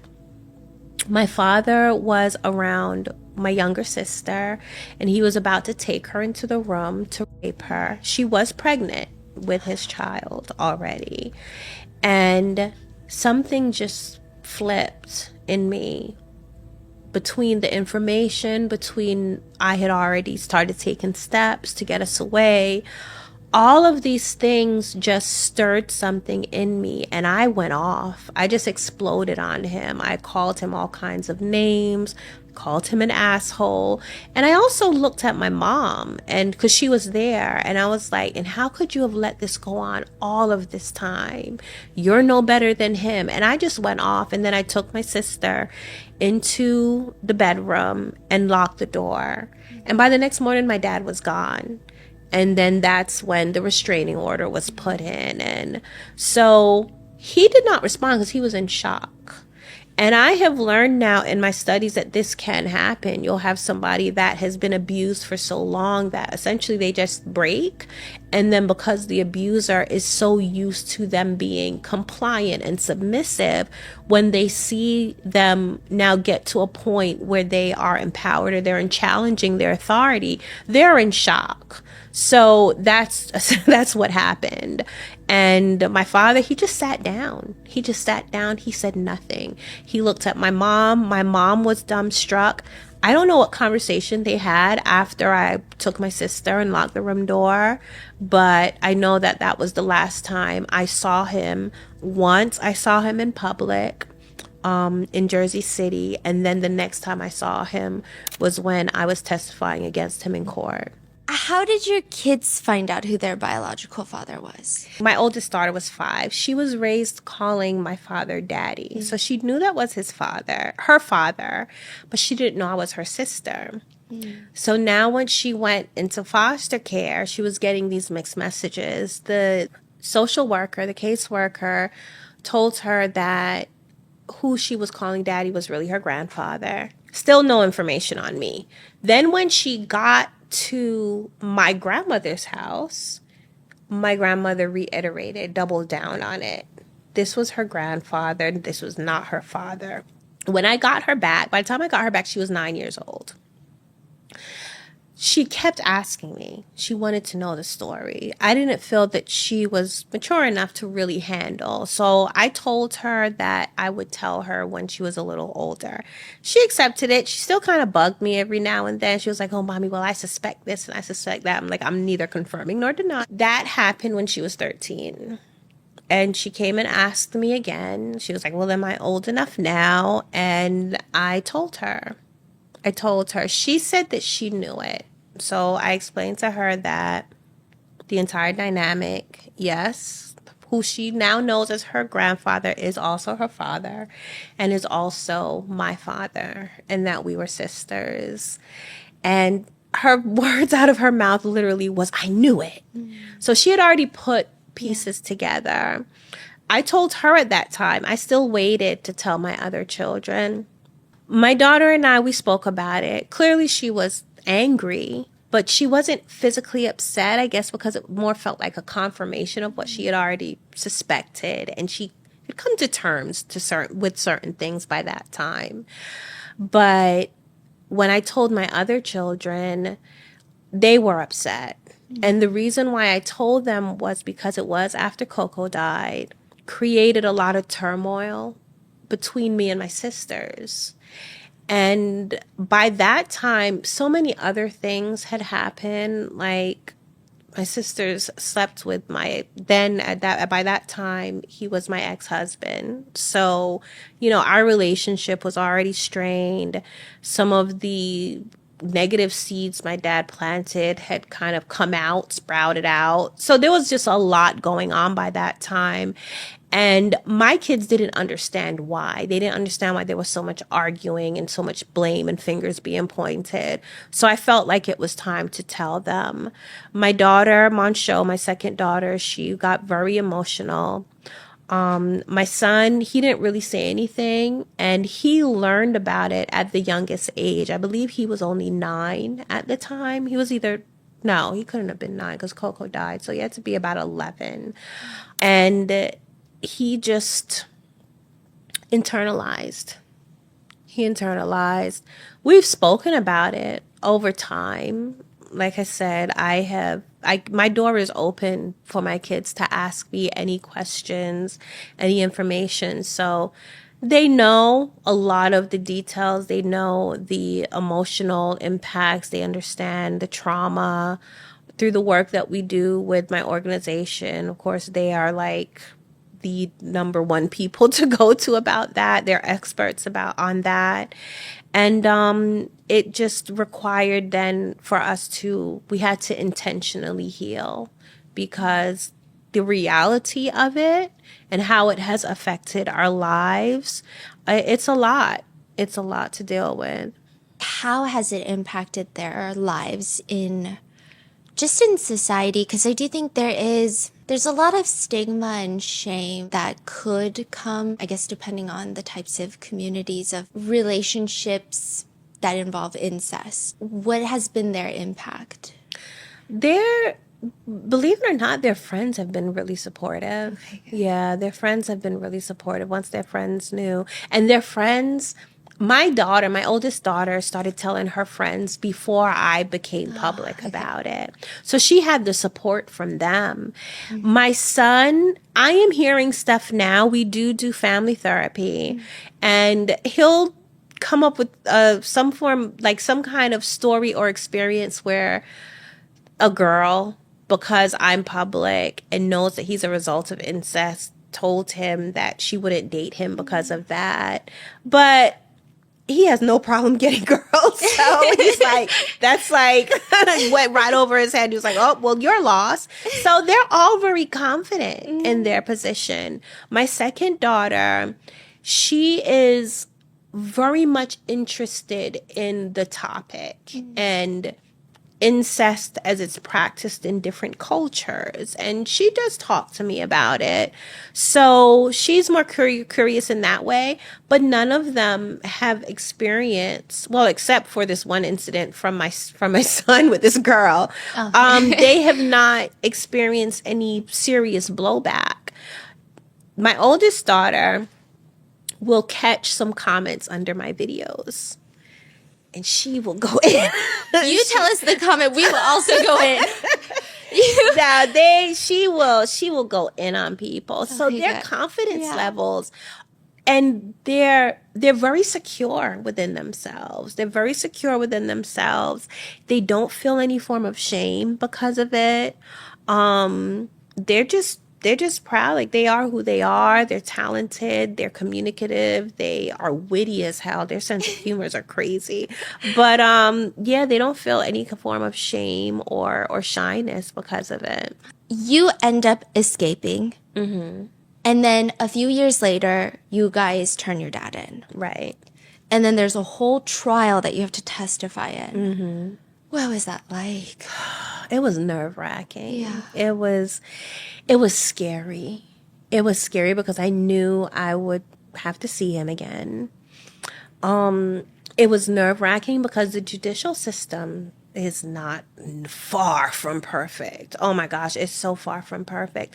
My experience with the detective was scary. When we first reported and I had to give him my account, it was scary. And then when we got to the stage that the prosecutor, judges were being assigned to the case. Some of them was like, well, why did they wait so long?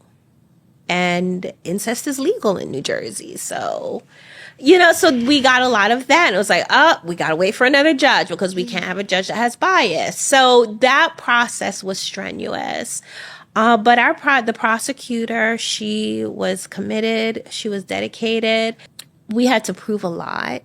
I had to prove that my father was my father. I had to prove that my father was also my kid's father. I had to prove that he threatened my life. And then because incest is legal in New Jersey, specifically after you turn 18, you're considered consenting adult. The only way he could be charged with him abusing me after I turned 18 was if it was under violent circumstances. So he would have to be now violently raping me for him to be charged with any form of abuse. So that was just a lot. At the same time, I learned a lot. I learned a lot about the system. I learned a lot about the judicial system. So I'm grateful for that because now I am working to strengthen it, to make it easier for other victims and survivors to report. But the day that I had to testify in front of him, here I am thinking, oh, I'm this far on my healing journey. I'm confident. I have my kids back. I'm working. I'm getting an education. I was putting myself through college. As soon as I saw him, all of that disappeared. How old were you? By then, I had to be 35. Yeah, 34, 35. I reverted right back to the little girl. that I was afraid of him. But I collected myself, but I became very self-conscious of my body. I don't think that I had fully come to terms with the idea that what happened to me was not my fault. Me being in his presence, I started looking at myself to make sure I didn't do anything that would, trigger him or arouse him in any way. But I took audit of myself. After I did we had a preliminary testifying. It wasn't in front of a jury. It was only in front of the lawyers and the judge. So then the judge can decide which questions are allowed and what shouldn't be allowed. And after I finished, I collected myself. I was able to internalize, do a lot of introspection, and get myself ready for the actual, my actual testimony. So, and even that was strained because, of course, the defense attorney has to ask questions. Oh, yeah. What is the cross-examination like? It makes you feel so invalidated because they're really trying hard to make it look like that you're either lying or you asked for it or why didn't you tell? So there were things that I was testifying that only my father knew about because he was the only person in the room other than myself. And she challenged every one of those things. Yes, he had a female defense attorney. I mean, that was strategy. Yeah. And I heard that he went through two other lawyers. They started the process once they started hearing what the charges was and started reading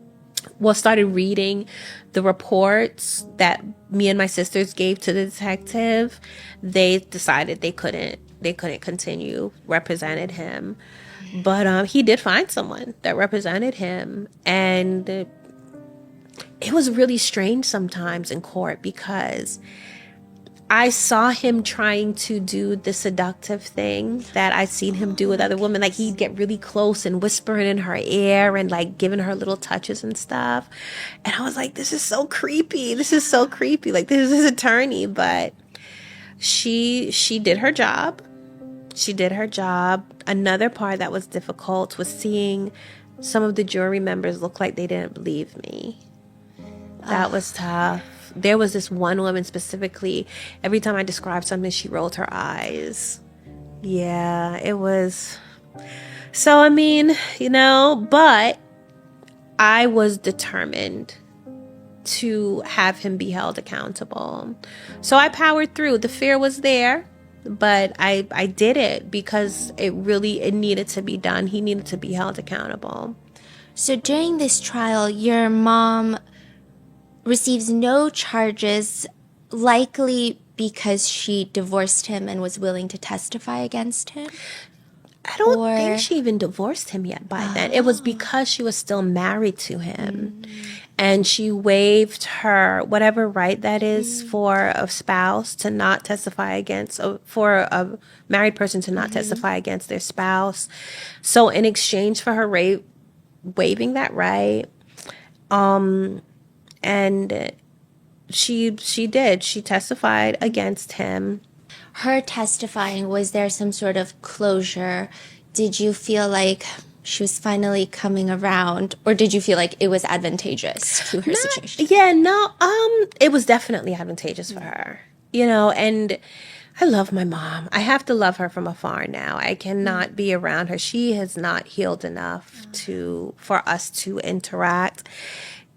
Especially how she feels or how she responds to my children, that started to kind of surface again. Even after we got away from my dad, she was treating my children a lot differently from her other grandchildren. I believe her reasons for testifying there was a lot of selfishness involved. I think that she was protecting herself, but anybody would do that. I am pretty much 100% sure of that, is because when the day for his sentencing for the crimes he committed against me, my mom went on a cruise. She was not there to support. On a cruise? She went on a cruise, and I was like, Mommy, are you serious? So I just think there is still a lot of guilt that she has not dealt with, and this is her way by just not dealing with it to avoid it.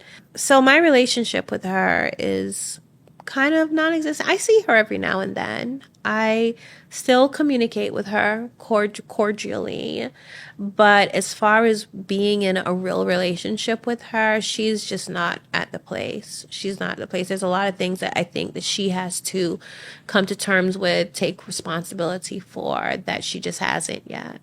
Do you think she should have been charged? That's very hard. That is a very hard question. I think I have different reasons for why I would say yes, but I also have different reasons for why I would say no.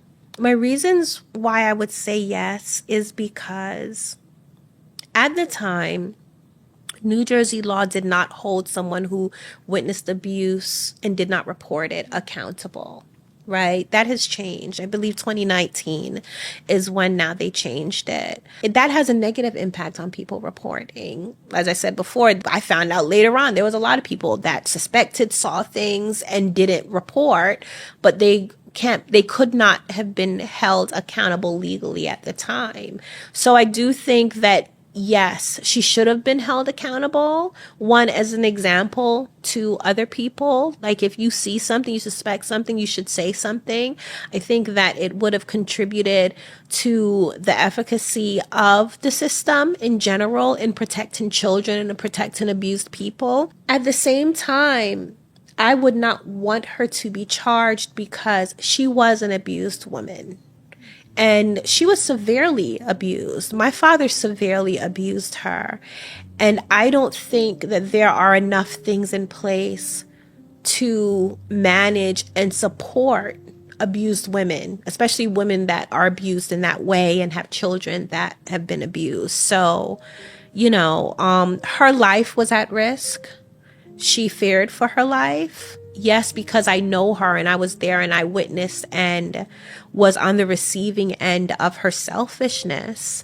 I could say, well, no, she should have been held accountable. But at the same time, as a professional, someone in this field, I think that she should have been shown grace and, if anything, been assigned some kind of counseling and support services so that she can make better decisions going forward. You started getting molested when you were 8. Mm-hmm. You finally testify when you're 35. How much of an impact do you think being Black in America played in that? A lot. I mean, one, my father used that, right? He used that to keep us oppressed. It's something to be oppressed within a system of oppression. So he used the fact that we were Black and people on the outside, the things that are put in the position to supposedly protect everyone, is not going to protect us because we're Black. Mm. So there was the fear of, well, I'm being abused by my father. That's a devil that I know. But then if I try to get away from him, then there's this whole other devil that I don't know that will abuse me as well. So he definitely used that. He educated his family on the social issues that Black people face. That created a fear of the outside world. It definitely did in me. I know it did in my mom. We felt like we could not reach out for help. Then there is the gender dynamics and gender biases. My father had friends. He had a friend that was a police officer, but that was his friend. And definitely for me, well, if my father is doing this and this is how my father treats women and this is how I was raised, this is how women are supposed to be treated, every man is treating women like this. I also heard his conversations in the music industry with all of his celebrity friends and music professional, how they really dehumanized women and over-sexualized and taken advantage of, video girls. And so all of those things, all of these social issues that we are facing today definitely has a deep impact on the smaller social systems, which are families. And I think abusers definitely take advantage of that. And I know before Essex County, you had really bad experiences talking to people, trying to get help. That was because you were Black. Is that something you think has been changing, or is that something that's still... We were in Monmouth County. I've only been there to go to the beach, so I don't know what the social systems are like personally. However, I have had women reach out to me and said it's the same.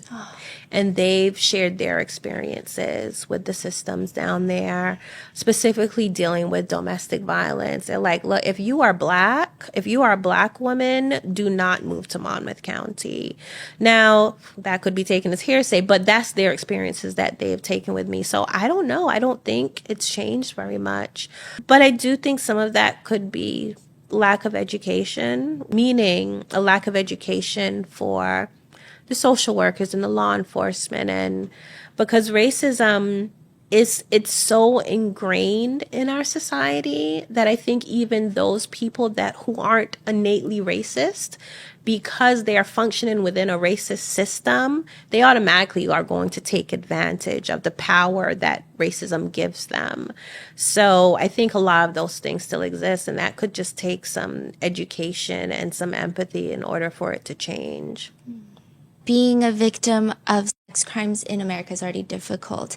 Do you think being a victim who is also a person of color, does that add an extra level of difficulty in getting your voice heard, in authorities taking you seriously? Yes, definitely. And I think because it intersects with how being a person of color, how people of color are treated within the medical system and within law enforcement. So because Black women specifically, our levels of, we're expected to have a higher tolerance for pain. Yeah, that is... Right. So you have a woman who has experienced domestic violence, her injuries just aren't taken as seriously just because of that alone. So because the abuse intersects with all of these other things, and then with law enforcement, if they're already discriminating against people of color because we have been labeled as violent, right, then it's not so much of a big deal. So all of those things play a role. And that's why even when I do my speaking engagements, I have to bring up the cultural sensitivities that vary between different ethnicities and different races and different backgrounds. Even when you're dealing with a survivor, they may have things within their culture, their religion, that will prevent them from addressing certain things or saying certain things or being forthcoming with the information. And I think that the people that work within the systems that are supposed to help, support, and protect needs to be educated on all of these little elements and nuances. Yeah. Did you feel like you got support during testifying and during the trial? Yes, okay. Definitely. Okay, good. Definitely. Oh my gosh. Lisa Secretary, I tout her, listen, that prosecutor from Passaic County, she was the assistant prosecutor. She was absolutely amazing. That whole prosecutor's office, they were so supportive. And he was sentenced to 90 years. 90 years total. Have you gone to visit him? No. But I plan to. I started the process by reaching out to some of his family, his sister and his brother. I was told that his brother is the only person on his list. Apparently, he has to create a list to decide who can come and visit him. And I would have to go through his brother to get me on the list. So that's a work in process, but I'm going to do it. And I'm going to do it for 2 reasons. And there's something, because the second reason I really just came to the conclusion of. Okay. So the first reason is, one, I want to pick his brain. I want to get as much information as far as his thinking, go more in depth, like ask him questions if he had been abused so I can get a clear answer, not have to speculate. As far as his different stages of when he decided to escalate from molestation to rape? How did he come up with these philosophies and these theories? I'd like to know if he is going to tell the truth, if he's grown, if he's changed, and possibly get some information that would help to bolster my work and create better programs that takes into account how abusers think and what methods of operation that they use to groom and to victimize people.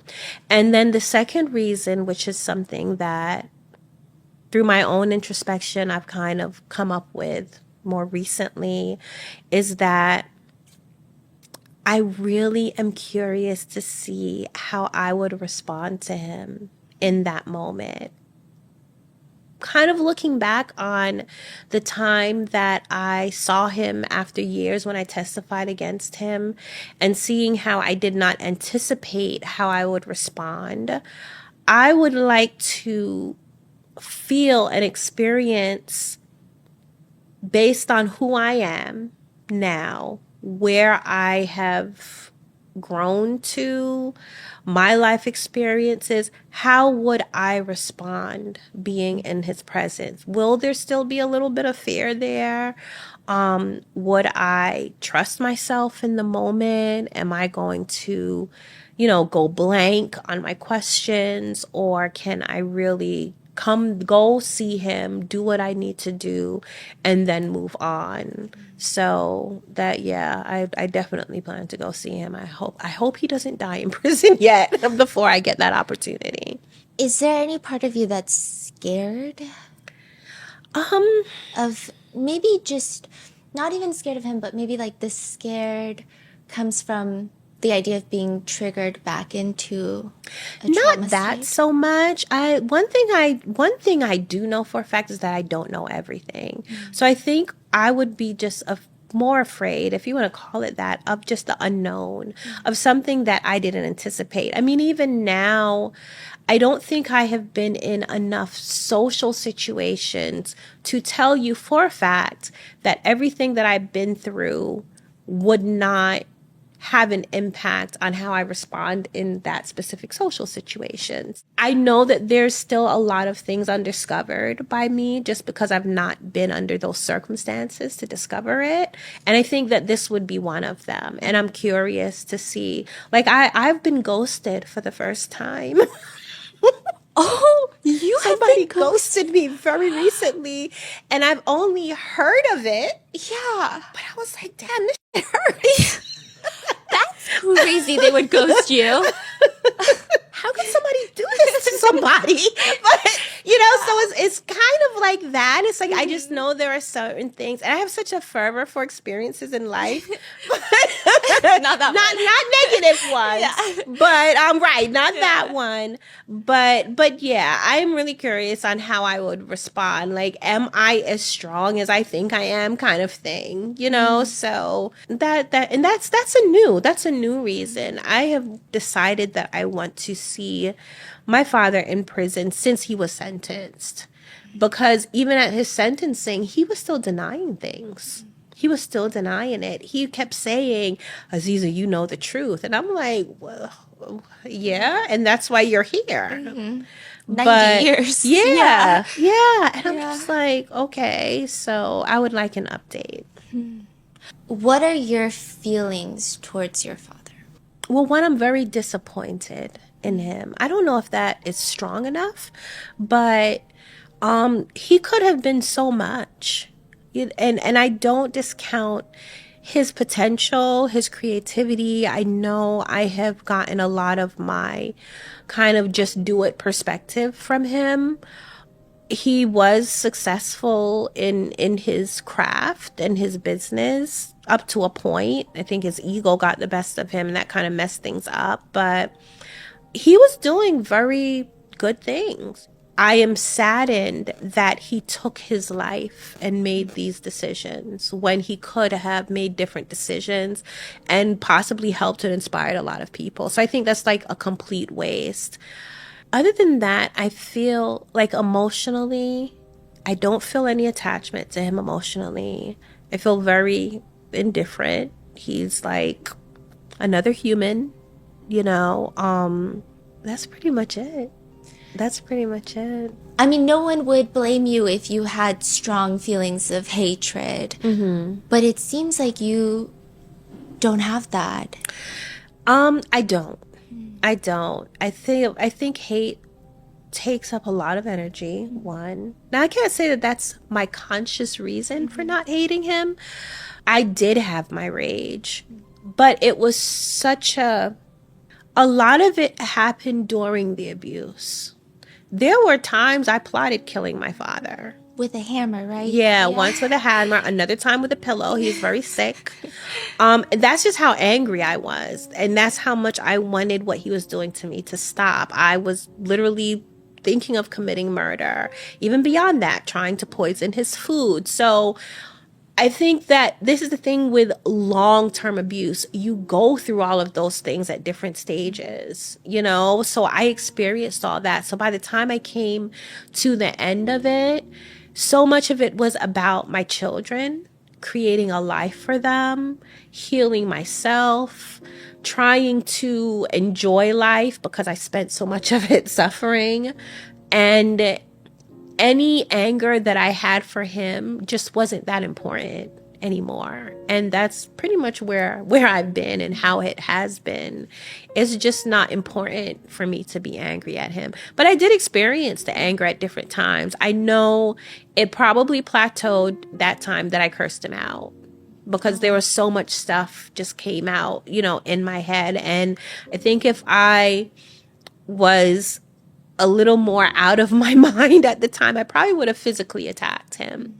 But since then, yeah, no, I don't have any like moments of anger. Every now and then, when I have challenges with my kids, I think maybe I do get a little, that would be the only thing, because sometimes, though I don't want to dwell on the coulda, shoulda, wouldas, I have to acknowledge, like, it's hard not to acknowledge that my daughter would not have PKU had she not been born as a result of this situation. That my daughter who passed away didn't have SMA because of it. And any challenges that my kids have, the fact that they don't have a father, you know, and that they have to deal with everything that comes along with this situation. Yeah, that pisses me off sometimes. But it's not like a personal direct anger towards him. It's more just about the situation. And I do know that if I was to dwell on it, I would probably be miserable. Because there's nothing I can do to change it at this point. So I just do what I can do to change it or stop it from happening to other people.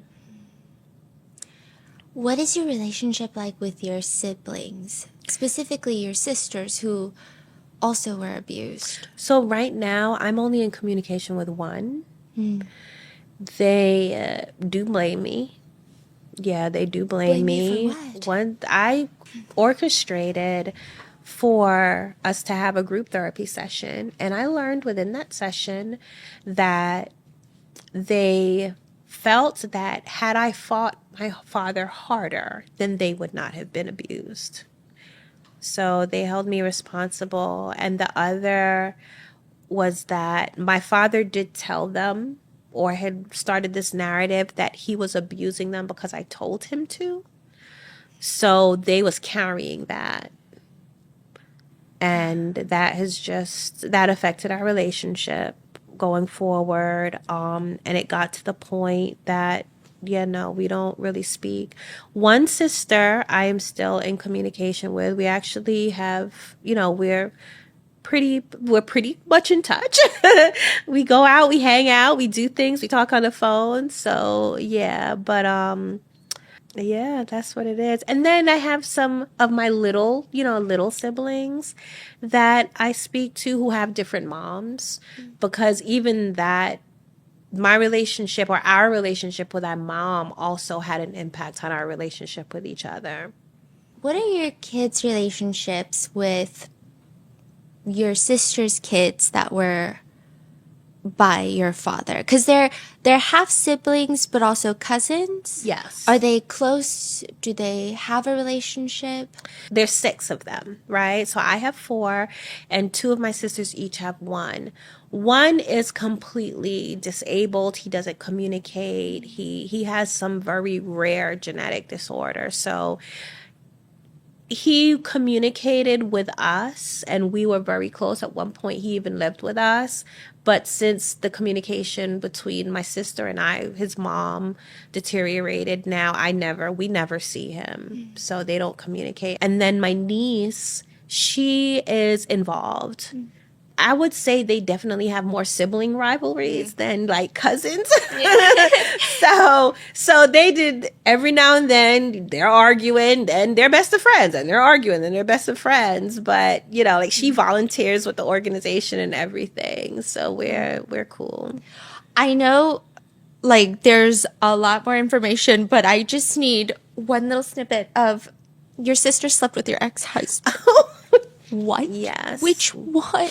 It was 2 of them. Oh. It was 2 of them. And I do chalk it up to one, we did not know what a healthy relationship was, Then there is the fact that we was raised in a polygamous lifestyle.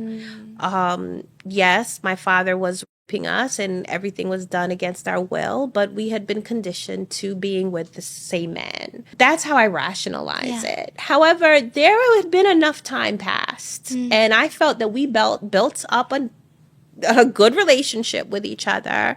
I also had the conversation with them like, okay, guys, we can't do this. We can't do it. My man is my man. Your man is your man. We laid all of that stuff out. Then one day, my younger sister, she was actually the one that was a baby when I first started being molested. She comes to me crying, saying how I have the perfect life. Now, my husband and I, we had been together. I think I was pregnant at that time. Yeah, I was pregnant with my youngest son. She's crying how I have the perfect life and blah, blah, blah. And she wants my life and so on and so forth.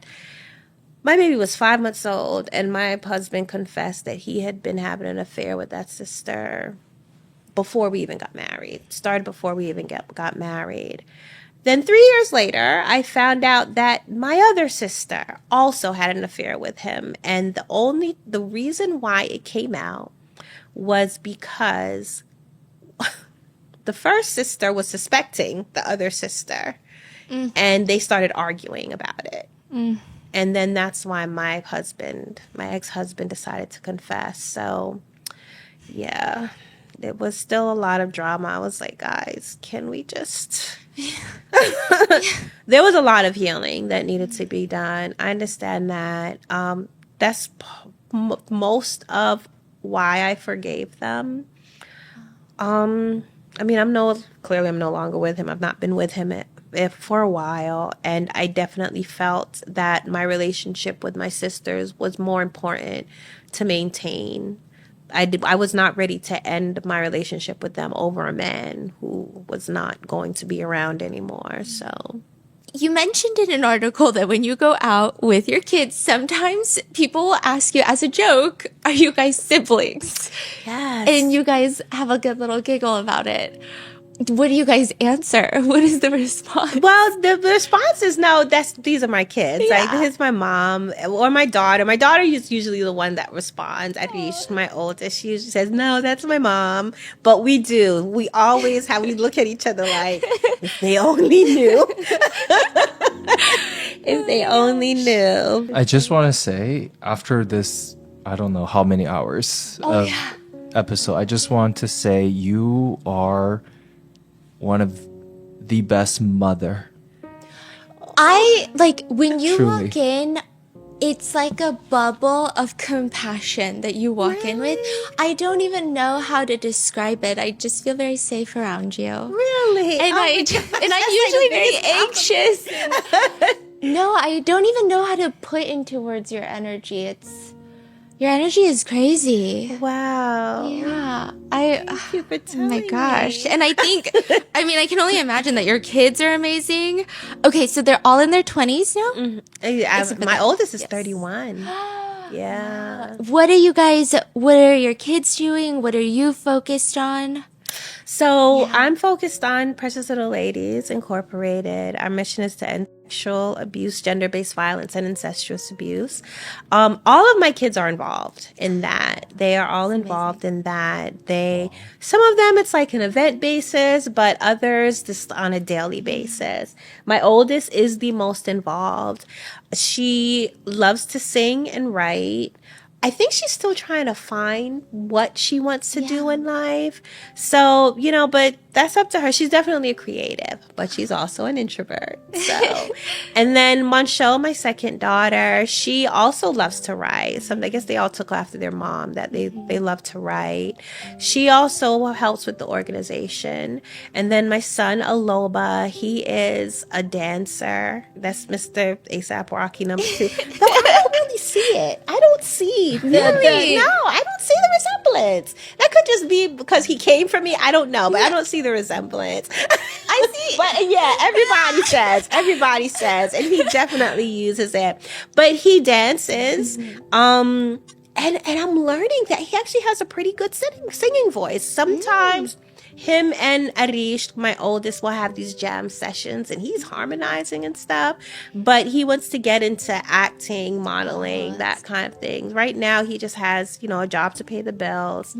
And then my youngest, who is my son for my ex-husband, he and it's funny, like his role in all of this, he's so kind of back and forth, but you would never know that they had different fathers because they're just siblings all the way. So there is no, you're a half sibling or anything like that. He is very active he's about to go to college actually. But everyone is just very creative. They're just very creative. And then they support me, which is a blessing. I did not go out in public with my story without speaking to them about it first. I do check-ins, with them, make sure that they're okay with this.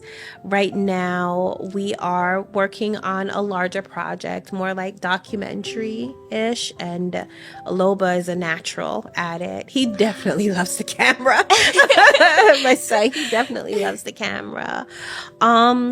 What else? I mean, there's a lot going on. So you wrote your first book, volume 1 and volume 2. Right. And it sold out the print copies on Amazon. Yes. Which is crazy. Yeah. And it's something that does that every now and then. It's like, and then it's on the Amazon top bestsellers list.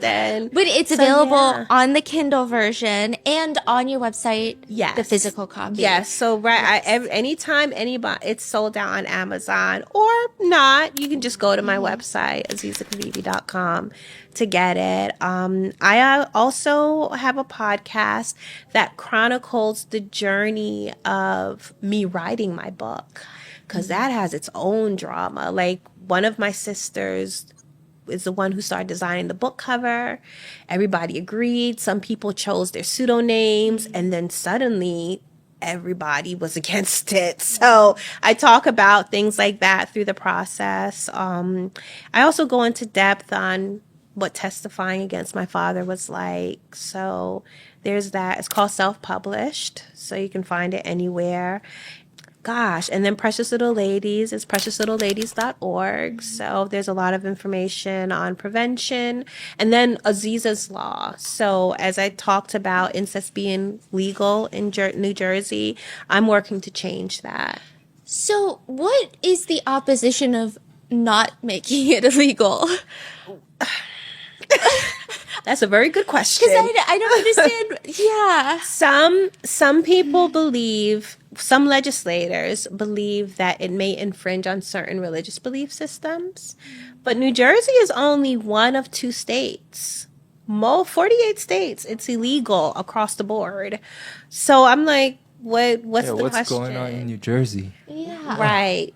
That's what a lot of people ask. I have yet to find out, but so far it's been echoing that it could infringe on some religious belief systems.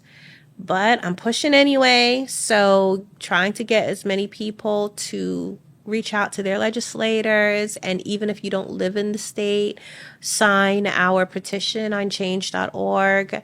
because all of that, having the public encourage legislators that this needs to be criminalized, then I hope would push them to do so. And there's so much information in your book that we didn't even cover today. You have your own YouTube channel. You have TikTok. Yes, I do. See, I go where eyes are. It's like, I knew young people who needed to hear my message and feel like they weren't alone. They were on TikTok, so I went to TikTok and. How has that been like? Do you like it? I do. Oh, I enjoy TikTok. I enjoy TikTok. It's something because people tend to compare TikTok to Instagram because they say Instagram, you have to be like rich and bougie, and then TikTok, you can go on there with your bonnet kind of thing. So, but we'll see. That's where I do my cooking live streams with my kids on TikTok. Yeah, it's fun. Yeah. And you're working on a second book? Yes, I am. I am working on, I guess you can call it a self-help book. It's more like a self-reflection. It's called The Hump. And I use my life experiences as an anecdote on different ways people can get over their hump and get as far along as on their healing journey as possible. But not just dealing with abuse. It could be any kind of life challenges, whether it be the loss of a job or the loss of a child or a loved one, just really getting over the hump to then find your happiness and thrive. Wow. That's beautiful. I would listen to a self-help book from you any day. I mean, just... And that's the thing people have been asking about Unashamed, making it an audiobook. I started recording it. Yes. And your voice is good for an audiobook. Thank you. That's Thank perfect, you. actually. So, I'm looking to get that done by the beginning of next year. Okay, poetry? Oh, yes. What's going on there? Yeah. So I am my poetry, man. So I love words. I just love words. Like you can't put a word in. I have read the covers of all of these books as we've been talking. But when I get in a really emotional state, like I'm a Virgo, so I have pretty good control over my emotions, but there are sometimes they get overwhelming, and that usually comes out in the form of poetry. I use it as an outlet. So anything from like heartbreak. I mean, of course, when Coco passed away, oh my gosh, I was writing nonstop.